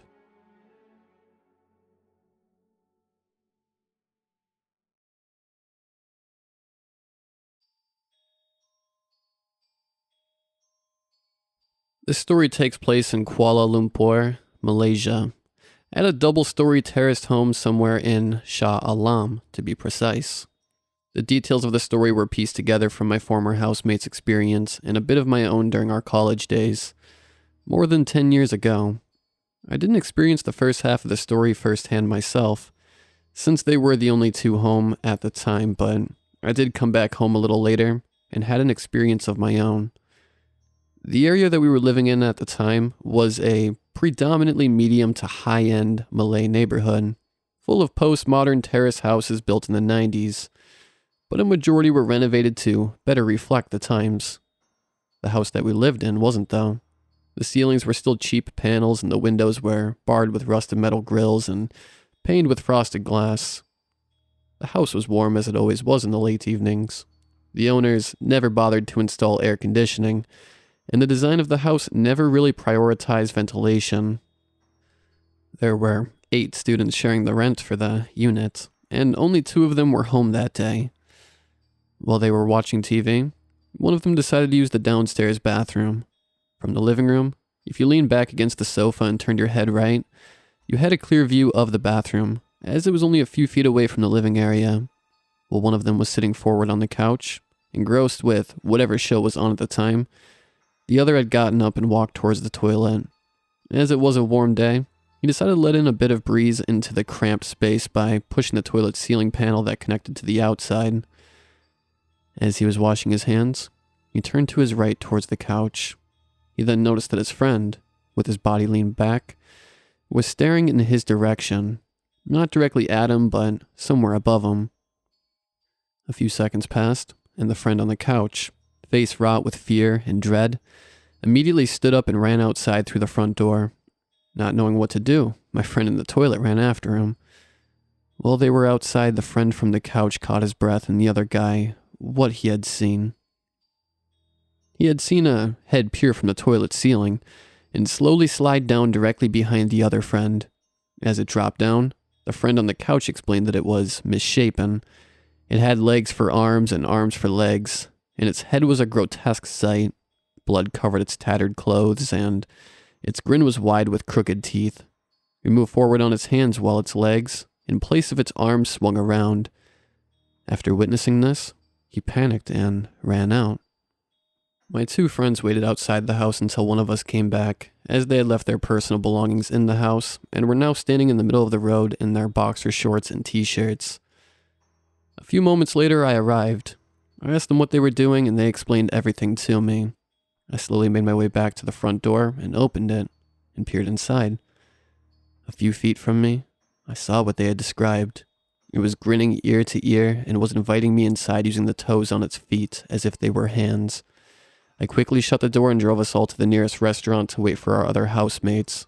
Despite their lack of proper attire, we made do. I sent all my other housemates a text message explaining the situation and made preparations to contact a local imam to cleanse the house that night itself. We didn't dare step foot inside the house until the imam came over.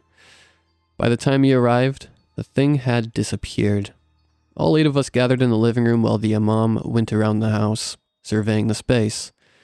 He said he couldn't sense or see the thing we described, but understood what we were talking about, as several from his congregation had complained of something similar.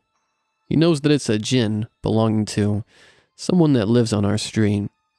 But here's the kicker. The house we were staying in, this particular house, was full of paranormal activity. The washing machine area at the front of the house was where the spirit of a woman hung out, while the back room had other spirits inhabiting it. Under the stairs was something else entirely, and the second floor was occupied by other spirits, including a man and woman and 2 children, which explained the sounds of kids running around upstairs whenever someone was home alone. The imam just told us to move out.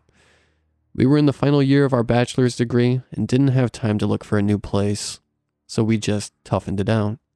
A lot more things happened at the house, to several other housemates and guests that stayed over throughout the years, but this experience, by far, was the scariest.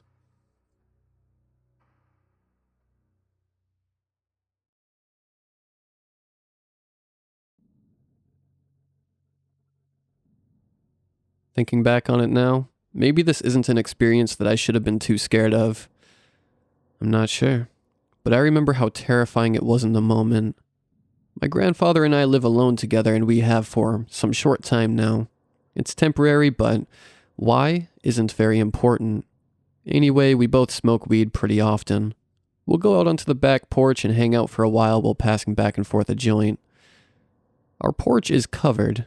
The top half is a screen, and the bottom half is a wooden wall. There's a screen door leading to the backyard. I have a bad habit of smoking a bit more than he does. Most nights, I'll step out onto the back porch long after he's gone to bed and get a little buzz going before going to sleep myself. I've gotten into a routine at this point because of how often I do it, sadly. My grandfather doesn't need to know, so I'm always super careful about how I do things to not get caught. I use no light unless it's absolutely necessary. I navigate my way around in the dark and feel out what I need to be doing, and it usually works. My phone is the light source, and it's just small enough to do what I need it to do without drawing in attention. One night, I'm doing what I'm usually doing. I'm standing out and I'm hidden away in the back corner so that if, in some odd stroke of bad luck, my grandfather is checking outside for me, which probably won't happen in all honesty, he won't be able to see me right away. Usually, I'm pretty heavily listening out for any odd noise inside the house that will let me know I need to pack it up and plan a route back to my room without getting caught. It's silent for a while and then the dog inside starts barking. I was a bit startled, but brushed it off and tried to find some explainable reason for it. I squatted down to hide out. She doesn't stop. There's a noise at the door where we usually enter the house. It sounded as though someone was jiggling the doorknob like mad. I freeze up and try to listen a bit more as I wrap my head around the situation. I'm on high alert because I'm outside in pitch black darkness of a quiet and normally unbothered neighborhood. I try convincing myself that maybe it's just my mother visiting after getting off work, or one of my other relatives, but the jiggling was so loud and frantic. Eventually, I heard a voice. It was a man cursing out. A voice I didn't recognize. If my heart wasn't already sunken into the ground, it sure was now. The dog hasn't let up. I set the stuff in my hands down and stuffed my phone back in my pocket. I don't know why, but I didn't go inside. Maybe my feet were just frozen there. My mind was racing at this point. There was silence for a moment before the man started tampering with the gate just steps away that would allow him into the backyard. It wasn't difficult at all to get in. There's no lock. It didn't occur to me that the man would still try to get in after a failed attempt and allow dog waking as many people as possible. The back door is feet away from me. I stand to try and get inside. The door opens, and it's my grandfather with a flashlight in hand. He walks out and starts shining it around in the direction of the yard to figure out what was going on. I get down again. At this point, the man has entered the backyard and made a mad dash across until he stood not far from the screen door. My grandfather walks out. He has the lights on the man. For some reason, my grandfather didn't seem scared. It baffled me in the moment. How can he not be terrified that a stranger is trying to break in? I'm watching them through the screen door. The flashlight is on the man. I can still picture him pretty well. He wore a white t-shirt drenched in sweat. His eyes were bloodshot, nose bleeding, hair all over the place. His eyes were wild. I couldn't tell, but it felt like he never blinked. They started chatting a bit. Well, my grandfather tried to talk to him and calm the man down, but he only kept shouting about how someone was looking for him and that they're after him. He's jaggedly darting around and wildly waving every body part he could. I'm still freaking out myself, but seeing my grandfather compose himself so well made me feel a bit better. Like he had it under control or something. The talking down didn't seem to work. The man tried to rush into the house. Thankfully, my grandfather was in between the man and the screen door, so he was at least able to buy a few seconds. I watched in shock, but I knew I had to do something. So I swallowed my fear and tried to push myself forward and out the door. The man was still fighting to get in. I had no plan in mind to fight. I would definitely have run away, but I couldn't bear the idea of some lunatic harming someone close to me. We struggled. It, luckily, didn't take too much time for both my grandfather and I to get the man down on the ground. He was a bit of a thin man, and my grandfather and I are both pretty sizable. He thrashed as much as he could for a while. He screamed, kicked, punched, clawed at us. There were thankfully no weapons, so no major injuries. My grandfather and I got a few bruises and pretty surface-level scratches. My grandfather had to sit on him for a while to hold him down. He didn't want to seem to give up. Because I had my phone on me, I called the police. It didn't take long for them to get there and apprehend the man. I had to answer a few questions, but my grandfather was the one who did most of the talking. I was too spooked from what had just happened. My heart felt like it would never stop racing. I couldn't sleep that night. Even though the man was taken away, I still felt like something bad could happen. It wasn't until a day or so later that I found out all the little details. Turns out the man was a neighbor. My grandfather gets along well with all of them, and will even strike up conversations, but I never see most of them. The man was doing cocaine and maybe some other drugs after life had taken a shitty turn for him in recent months, and he couldn't get back into his own home directly next to us. Since then, I can't bring myself to go out to the back porch during the night, or outside at all during the night. I'm an awfully paranoid person, and I don't want to run the risk of something like that happening again and being in the same situation. I haven't seen the neighbor since that incident. It's not like I've seen him before anyway, but I don't think I want to ever get another look at him and be reminded of what happened that night.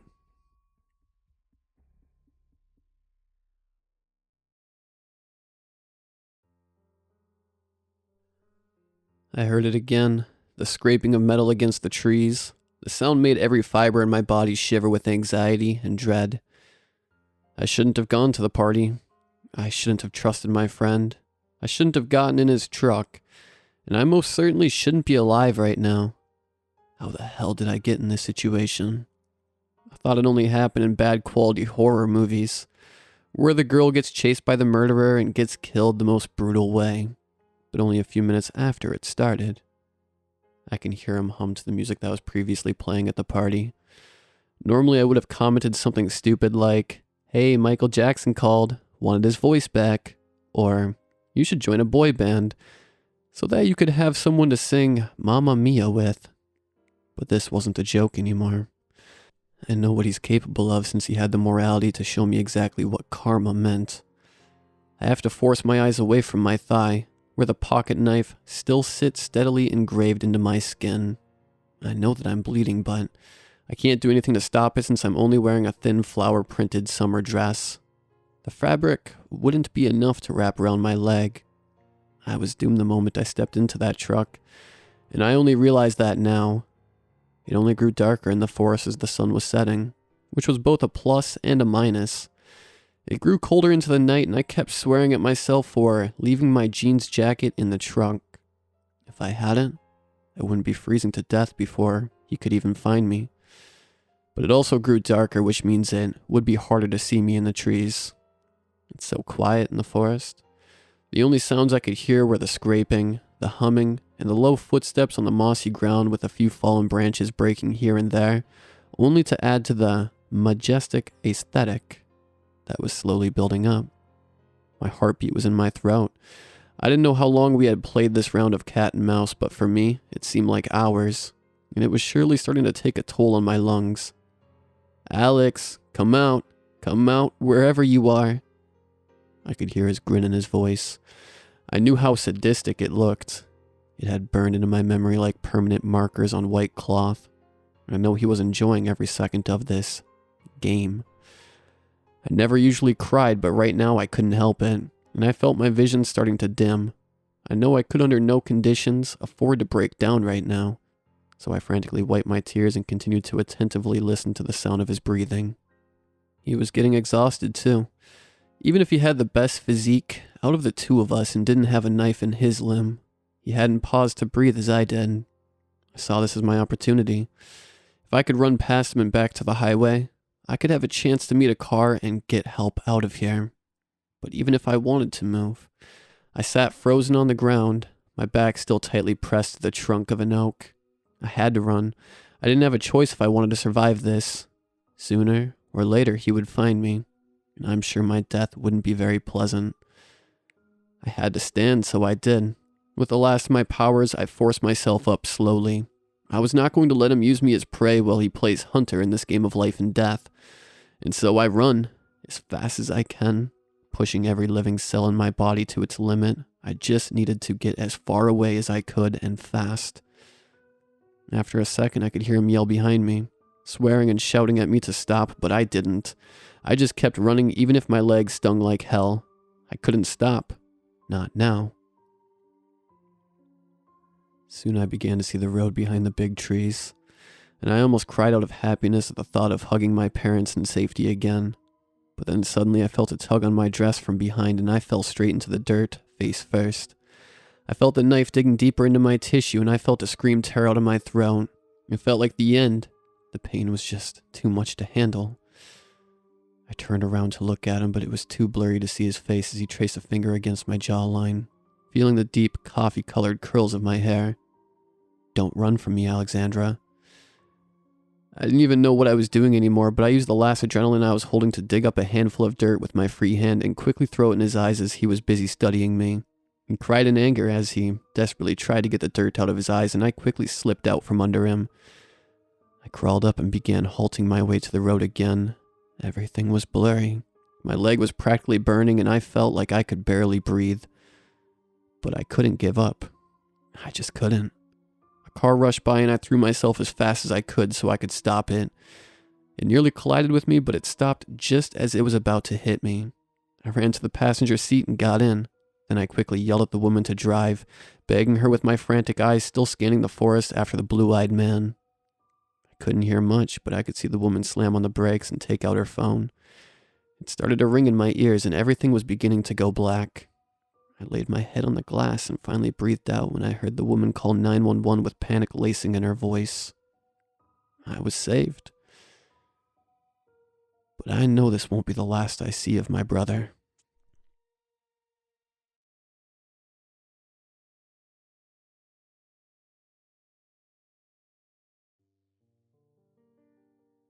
January winters in North England can be cruel, especially when you live alone in an old house.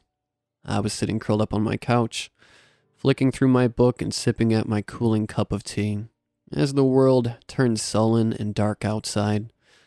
The winds, as if kept back only by the meager warmth of the pale sun, began to prowl the streets in its absence. I could hear its fury rattling at my old window frames, and somewhere in the distance, opening and slamming the wooden door of a hidden neighbor's shed. I pulled the fleece throw closer about my neck, as if at any moment some persistent tendril of that outer chill may breach my home, and found their way to assault me. I tried as much as I could to just focus on the worlds laid out on the page before me, desperate for them to offer a getaway into a different world. I needed it. Last year was rough, and I suffered the loss of my fiance. I've spent near every day since then reflecting on the void such a loss of love and routine can inject into your life and prospects. There are no words to encapsulate it, so I won't attempt to.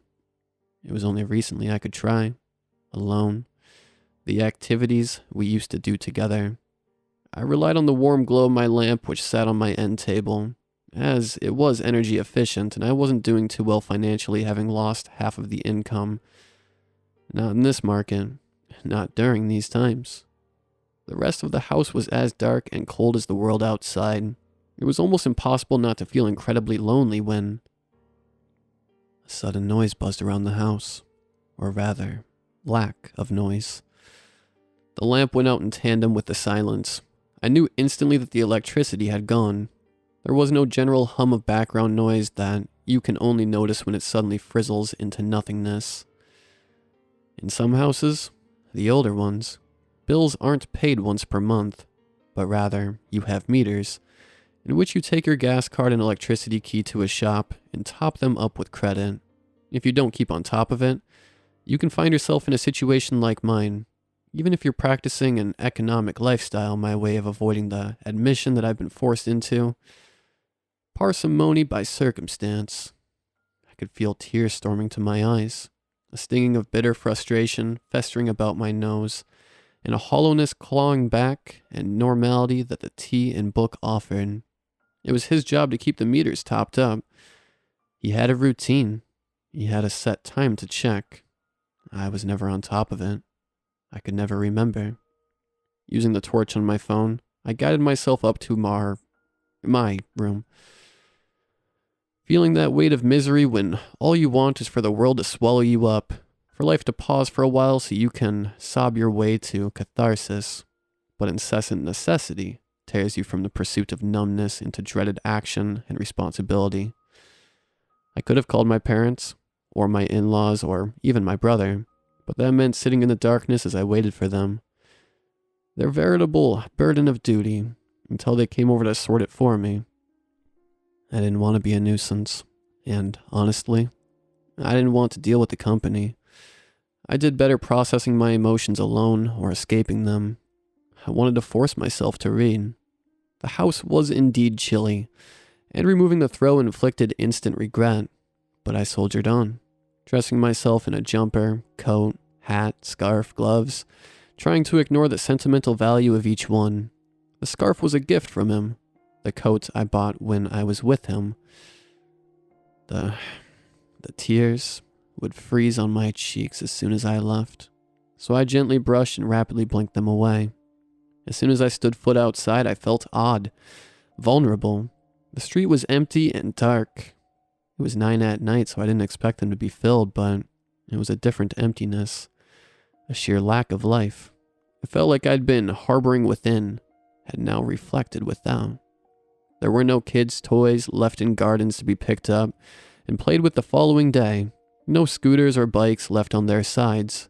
No gates ajar. Just silent, quiet, closed gardens.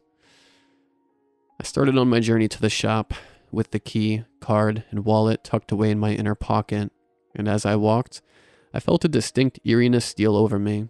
The footsteps were soft and scuttled from my old shoes, and the wind whipped in wild waves, sometimes slowing my steps. I could hear it rush past me in a sudden gush, and the whispering taunt slipped into my ear. Every now and then, the wind was overpowered by the melodic, steely clang of turbulent wind chimes, or the hollow, softer clink of their wooden counterparts, and the darkness was interrupted by sudden center lights in the gardens that would offer a moment of clarity against the shadowy streets. It was strange to take note of the same streets I knew, when they were under the blanket of night. The beautiful flowers in the gardens were all muted and monochrome, each one hushed and strangled by the darkness. The trees that plumed from the pathways were lacking vibrancy, and in their nude winter state, held solid like petrified lightning bolts, perhaps because it was the first nightly walk without him, or because I had felt something was off since I left the house. I had a sense that I was walking in a different world, an unfamiliar, unsafe world, a distortion of what once was. I continued down the roads, heading toward the garage, the place I went to top up, and down this road, a row of lampposts marched on the either side, each one leading the way like a column of soldiers, their lamps spilling quaint patches of orange light before me. 2 of them, a head flickered in a menacing manner, a constant battle of on and off, and a third, almost the same, kept losing power and regaining, but not in a flicker, more like a slow, steady metronome. Something about it made me feel incredibly uneasy.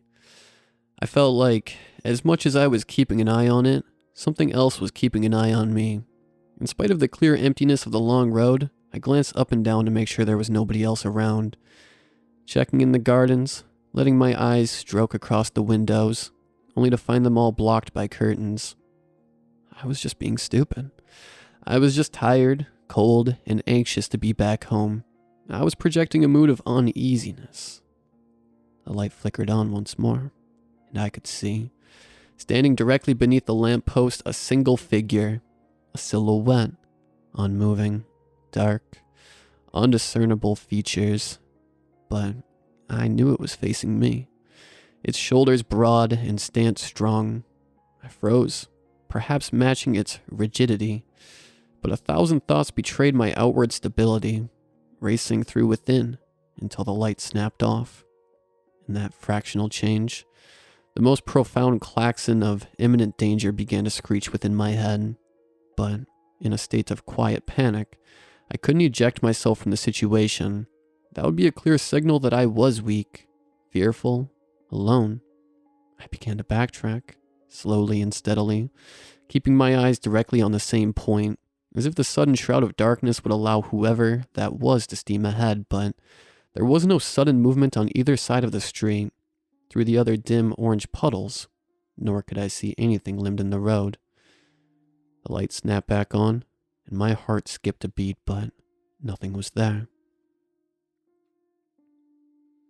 I took a few seconds to breathe and decided against my better judgment that I had just imagined it. Forced relief was easier to adopt when the alternative was burrowing, uncertain discomfort. I had a propensity to let my mind run away with itself. He was the one who would always anchor me to reality. Whenever I panicked or stressed or froze in life, unable to make the next move, the best decision, he would always find a way to make sure I kicked back into motion. But whether I was being silly or not, just in case, I decided to go the long way. I retraced my steps, trying to act as if I had simply gone the wrong way, and was rectifying it, not wanting to give any hint to a potential ambuscade that I was a prime target, but I rushed between the patches of light. Even though between them wasn't completely dark, I felt as soon as I stepped into a more diluted section of the bleak, broken pavement, I was infinitely more vulnerable. I realized, perhaps too late, that the longer way would bring me past the old community center. When I was younger, it was where everyone went to learn boxing, or share prayers, or whatever else the theme of the day was. But for years it had fell into dilapidation with the constantly shifted and delayed promise of a wonderful renovation. It was still used by the youth, certainly, but not in any official capacity. Sometimes you'd see a few glowing, pulsing orbs of orange, and you knew there was a small huddle of teenagers there smoking cigarettes or whatever else. But that was always better than the alternative. Like any condemned buildings, in its absence of residents, it had become home to legends of ghost stories and horror tales in the intervening years. I thought, given the hollow breaths in my chest, that it was maybe wiser to just go back into the cold darkness of my home and force myself into my loved ones' nights, asking for their assistance, but by this point, I was halfway to the garage and halfway to home. I really didn't want to be a pain, so with one more nervous glance behind the street, to see that lamppost flash on and no distant figure watching me, I decided to stop being ridiculous and carry on. The road that passed the old community center was wide enough, but very much unlit. I decided to walk in the middle, just as I always did whenever I walked alone, to give myself enough space from either pathway. Like before, my eyes were trained on a certain spot, and the way through the three-pronged railings of the center. The building in daytime was colorful enough, with little murals on the walls that the kids painted, albeit clearly left to ruin. But at night, it was just a series of black blocks, poking in and out from one another. I tried to ignore the stories that were coming to the forefront of my mind. The caretaker who died there could be prowling the perimeter of the grounds checking for any trespasser, or the three ghastly children that could be heard laughing in the corpse of trees, which is where they were last seen alive, or the widow, the original owner, whose haggard face could be seen watching from the window, basking in some spectral glow. There were too many, and my eyes were darting from window to trees to side of the building, making sure none of these were suddenly going to take me by surprise. That figure had already shaken me up, so much so that even if I were to see a group of miscreants, I know I'd be screaming as I ran back home, though whether lurking in the shadows of the center or the darkness of my mind, I couldn't shake this feeling that I was under the gaze of something. Goosebumps had stormed my body, my hairs were standing on end, and I felt flighty and fidgety, as if at any moment I would be confronted by someone. I watched with the vigilance of a hawk, and from the depths of my fearful mind, my anxiety ran rampant, irritating and exciting my paranoia, so that visions and shapes began to emerge. It was impossible, but it was as if I could see shadows, darker than the winter's night, flitting across the overgrown grass or lurking behind trees, or peering from smashed windows. I bolstered my resolve, telling myself that I was being ridiculous and pushed onward, still not taking my eyes from the building. Just a few more seconds and I'll be on the main road, in which I could already envision the garish bright light of the garage offering a contrast to the unsettling darkness of this charged night. A sudden whoosh of wind took me by surprise, and I yelped at the spontaneity of it, and in a panic, allowed my vision to furtively check the grounds and the building, just in case my sudden noise had attracted the attention of these spirits, and gave them all heed to rush me at once. My mind's eye was full of the most tragic countenances slithering across the floor, or gliding from the window, or bouncing across the grounds, but in reality there was nothing. I decided it was best to stop focusing on it and just continue. At the end of the street, the figure. It was impossible for it to get there before me. It would have to. It couldn't. I blinked again, desperate to wipe it from the vision before me, but it stayed solid and stubborn, just as vague, just as rigid, just as still and menacing as before. I couldn't move. My feet were rooted to the floor, my bones as petrified as the naked trees that lurked in the distance. I kept my eyes trained on the figure as it continued to watch me, ignoring my wishes, my prayers, for it to dissolve and melt before me. I stared into the wind, stole the moisture from my eyes, and I had to blink. Upon opening my eyes, it had closed half the distance in that time. I could feel a sudden terror unfurling within, clawing about my body with a desperate intensity, and even from the community center, an urge, a silent chorus willing me to leave, to flee, to go, but I couldn't. I wanted to, but I couldn't. It just stood, watching me, and with this closer proximity, I could see it was taller than anyone I'd ever seen before, at least 8 foot 9, 10. In my fear, with my senses heightened, I still couldn't make out any distinguishing features. Just a looming presence of doom, imminent, torturous doom. But I could hear a myriad of unspoken orders to run before it comes any closer. Something changed then. Tear glistened at my eyes and offered to nurture action. My last order, though, there was no tone, no intonation, was unmistakably my deceased lover's. It was unmistakable. Whenever I panicked or stressed or froze in life, unable to make the next move, the best decision, he would always find a way to make sure I kicked back into motion. That was the catalyst I needed to spin on my heel, unknowing, uncaring. If this was a stupid thing to do, I ran faster than I had ever run before, refusing to turn around me, sprinting back through the dark streets, highlighted in intervals by the lamp posts or the sensor lights, the sound of my anguished breath and screaming lungs dwarfing the howling of the wind, the pealing of the chimes. I didn't look behind. I knew it was slipping between every void, every hidden corner. I could feel the terror it bestowed, but as long as I kept running, it wouldn't get me. I was being protected. I was sobbing, which I didn't realize until I was struggling to get my key in the door, my tears blurring the task beyond its menial obstruction. As soon as I was back in the house, though dark and dreary, I could tell I was safe. I collapsed the door, finally listening to the endless complaints of my body, and ultimately, I smiled. Because even alone, even terrified, I knew that my late fiance saved me that night from whatever the lurking, stalking, menacing presence may have been.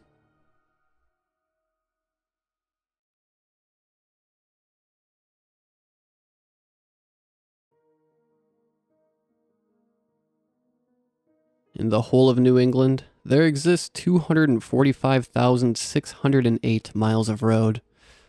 Highways make up 1,579 miles of this. However, it is just a few miles of unassuming interstate through the rural hills of the region that are responsible for such an inordinate amount of death that all the victims, if combined, would rival the population of many of the picturesque little towns that populate the surrounding landscape.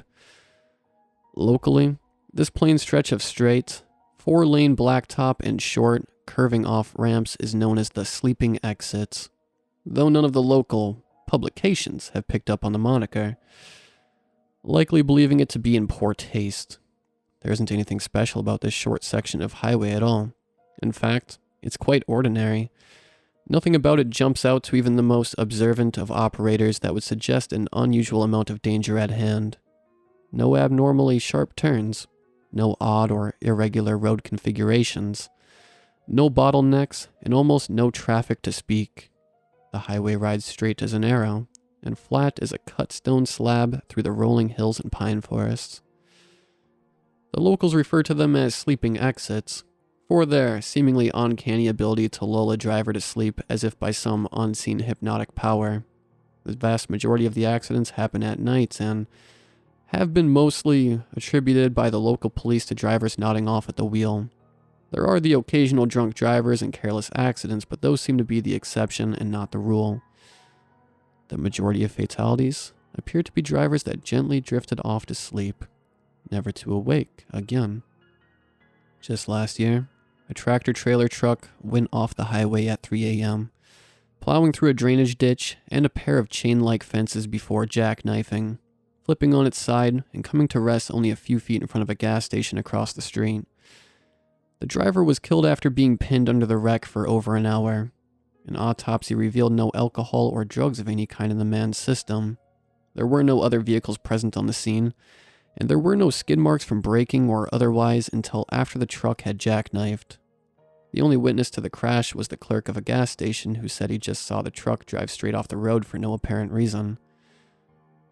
A few months after that, at around midnight, a family of 5 that was on their way back to New York from a leaf-peeping trip drove through a guardrail and head-on into a concrete overpass support at nearly 70 miles per hour. Everyone in the car was listed as DOA at the local ER. Once again, no drugs or alcohol were found in the driver's system, and the accident was only reported by a highway patrolman who happened upon the crash some minutes later. There were also no skid marks or any other signs of braking by the driver. They just drove right off the road to their deaths. These were just a few of the more grisly examples of the exit's victims, though there are countless more to be found by anyone willing to do their research, and they all seem to fit, more or less, the same description.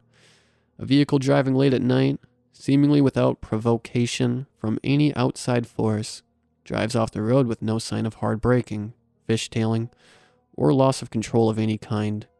The driver's body, when tested later, shows no traces of intoxication. The only logical explanation for the crashes being that the driver was asleep at the wheel.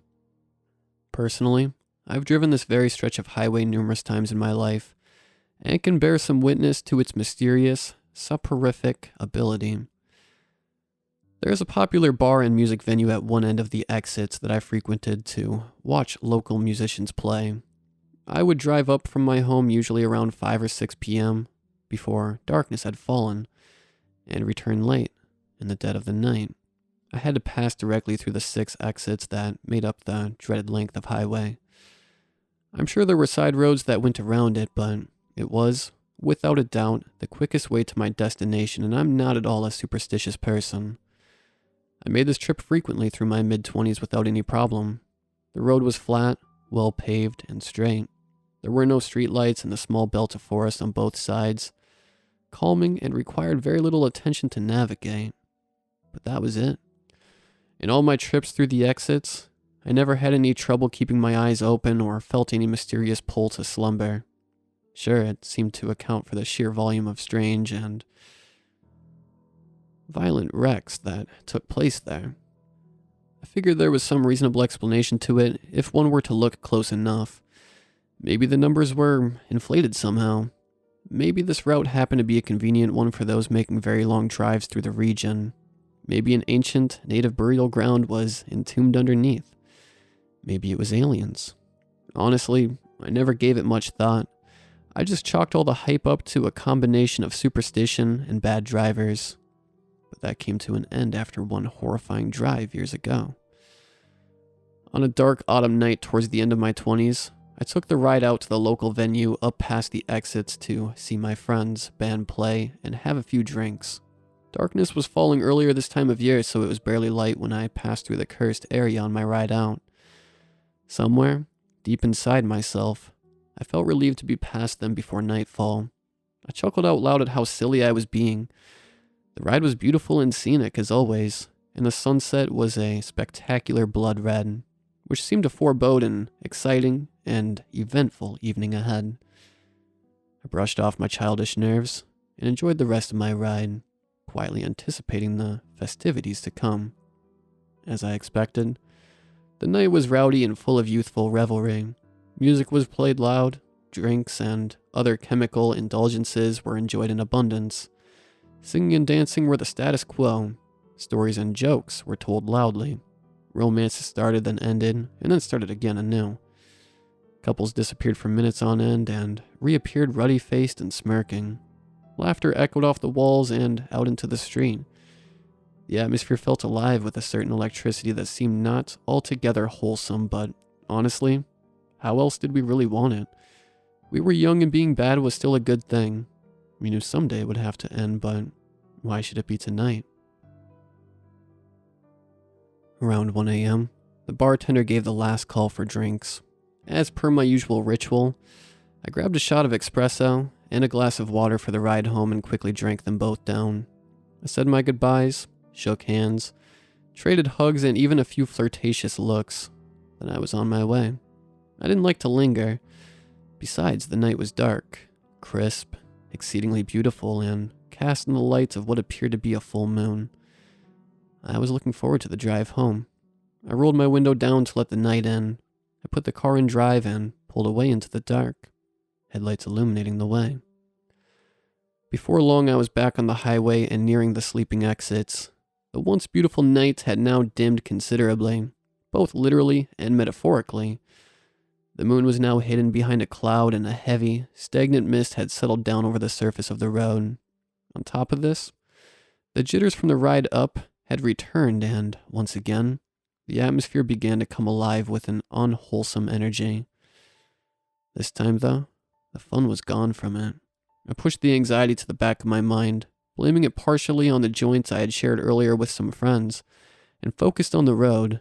I wanted to speed up to get past the exits, but the thick fog made that altogether too dangerous. I passed the exit sign that marked the entrance to the forsaken section of interstate. There were 5 more exits to pass before I was out. Again, I pushed away the anxiety and tried to focus on the road, watching the white dotted lines between lanes flicker by like dying neon lights. Little clouds of fog bounced off my windshield like gusts of smoke. I pressed down on the gas pedal in spite of the visibility. I wanted out of here. I could feel the electricity in the atmosphere continuing to build. I passed the second exit. The atmosphere gained weight, pressing down on me. I focused harder, staring off down the road into the oncoming darkness, trying to push all thought from my mind. I pressed the pedal down harder, feeling the car pick up momentum. Images of crumbled vehicles and violent collisions flashed behind my eyes involuntarily. Though, frightened terribly, I struggled to ignore them and pushed on. I passed the third exit. I took a deep breath, held it, then pushed it out. I did this again and again. It didn't help. I just needed to make it a little farther. The sounds of a family screaming jumped into my head. The sounds of metal buckling and glass breaking followed. I forced them back down. I passed the fourth exit. The electricity in the air was no longer just a feeling anymore. It was a palpable static permeating the cabin. My hair stood on end as if attracted by an outside force. I felt it tingle down my spine and out through my limbs. I could feel my eyes watching me and unseen voices discussing my puny existence. I heard laughter in my head. I passed the fifth exit. The sixth and final exit was less than a mile away. I held desperately to the wheel with sweating hands and tried frantically to control my thoughts. I heard more voices join in the laughter. I bore my focus down on the last bit of road I needed to pass. I stepped harder on the pedal. The car accelerated. Then the road began to glow. A cold, unnatural light shot out from every crevice in the roadway. White at first and then tinting to a bluish purple with a deep, dull hum. A rumbling tremor shook through the car. I tried to hold the wheel steady. The light grew in intensity until blinding. I took my hands from the wheel and held my arms in front of my face and ground my eyelids shut. I groaned. There was a sound like an enormous pool of gasoline being lit. The light grew even brighter, and a jolt of energy struck me like a hard kick to the chest. I was paralyzed with shock. The car felt like it was floating through space. With a terrifying effort, I forced my eyes open. The same bluish light hit me with the force of a cold, dead sun. It was humming and pulsating with an overwhelming intensity. I was floating into it, spinning in circles. A throng of voices began murmuring wildly in my ears, like a swarm of insects. I could make out one screaming for help. It cried my name. It cried with the fear and panic of a man being eaten alive by a predator. I saw blood. I felt death. Another voice joined in, crying wildly for help. I saw its broken bones. I felt its horrible pain. More joined. I cried out in anguish, clamping my hands to my ears and holding my eyes shut so hard my face ached. Hundreds of voices were crying out now. Some were burning, others being torn apart by unseen things. Still others crushed under incomprehensible weights. The din felt like it would rupture my skull. My body was spinning out of control as if on a runaway carnival ride. I thought I would vomit. I thought I was going to die. I screamed out in agony. I writhed in the pain of the innumerable tortured souls. I screamed louder. I screamed until my throat was on fire and I tasted blood. Then, all of a sudden, I was back on the highway barreling past the final exit at an alarming speed. The car was pointed off the road towards a 50-foot drop off an overpass. Instinctively, I jerked the wheel back to the left. The car began to slide on blacktop slick from the low fog. My mind came back to me long enough to remember why I bought this particular car. The brand advertised a legendary all-wheel drive that had proven itself, in the short time I'd been driving it, to be more than hyperbole. With my final remaining bit of clarity, I steered into the slide and, as the front of the car came back around, I timed my movement and gave the throttle the merest flick. The tires bit into the road like a vise into a piece of plumbing. The little car held straight. I steered the wheel gently to the shoulder and gradually rolled to a stop. I sat, hyperventilating for what felt like eons. I sobbed into my hands, the full weight of what just transpired bearing down on me. I sobbed until my memory went blank. I don't recall how I got home after that. Needless to say, I don't drive through the exits anymore. I don't take local legends for granted anymore either. The consequences are too dire. I've tried telling my story once or twice to my open-minded friends. While they listened politely, I could tell that they didn't believe me. So I've stopped telling it altogether. Hopefully, writing this down and sharing it here will help me process the events and maybe get over it. At least somewhat. I want the nightmares to end. I don't want to hear the screaming anymore. I don't want to feel the pain of all those poor souls. I want peace. I want to rest. So please listen to my words with an open mind. Try to, at least, take them seriously, however difficult that may be. And if you ever find yourself driving through an abnormally dark and level stretch of highway in rural New England, please take the back roads instead. It may save your life. They're more scenic anyway.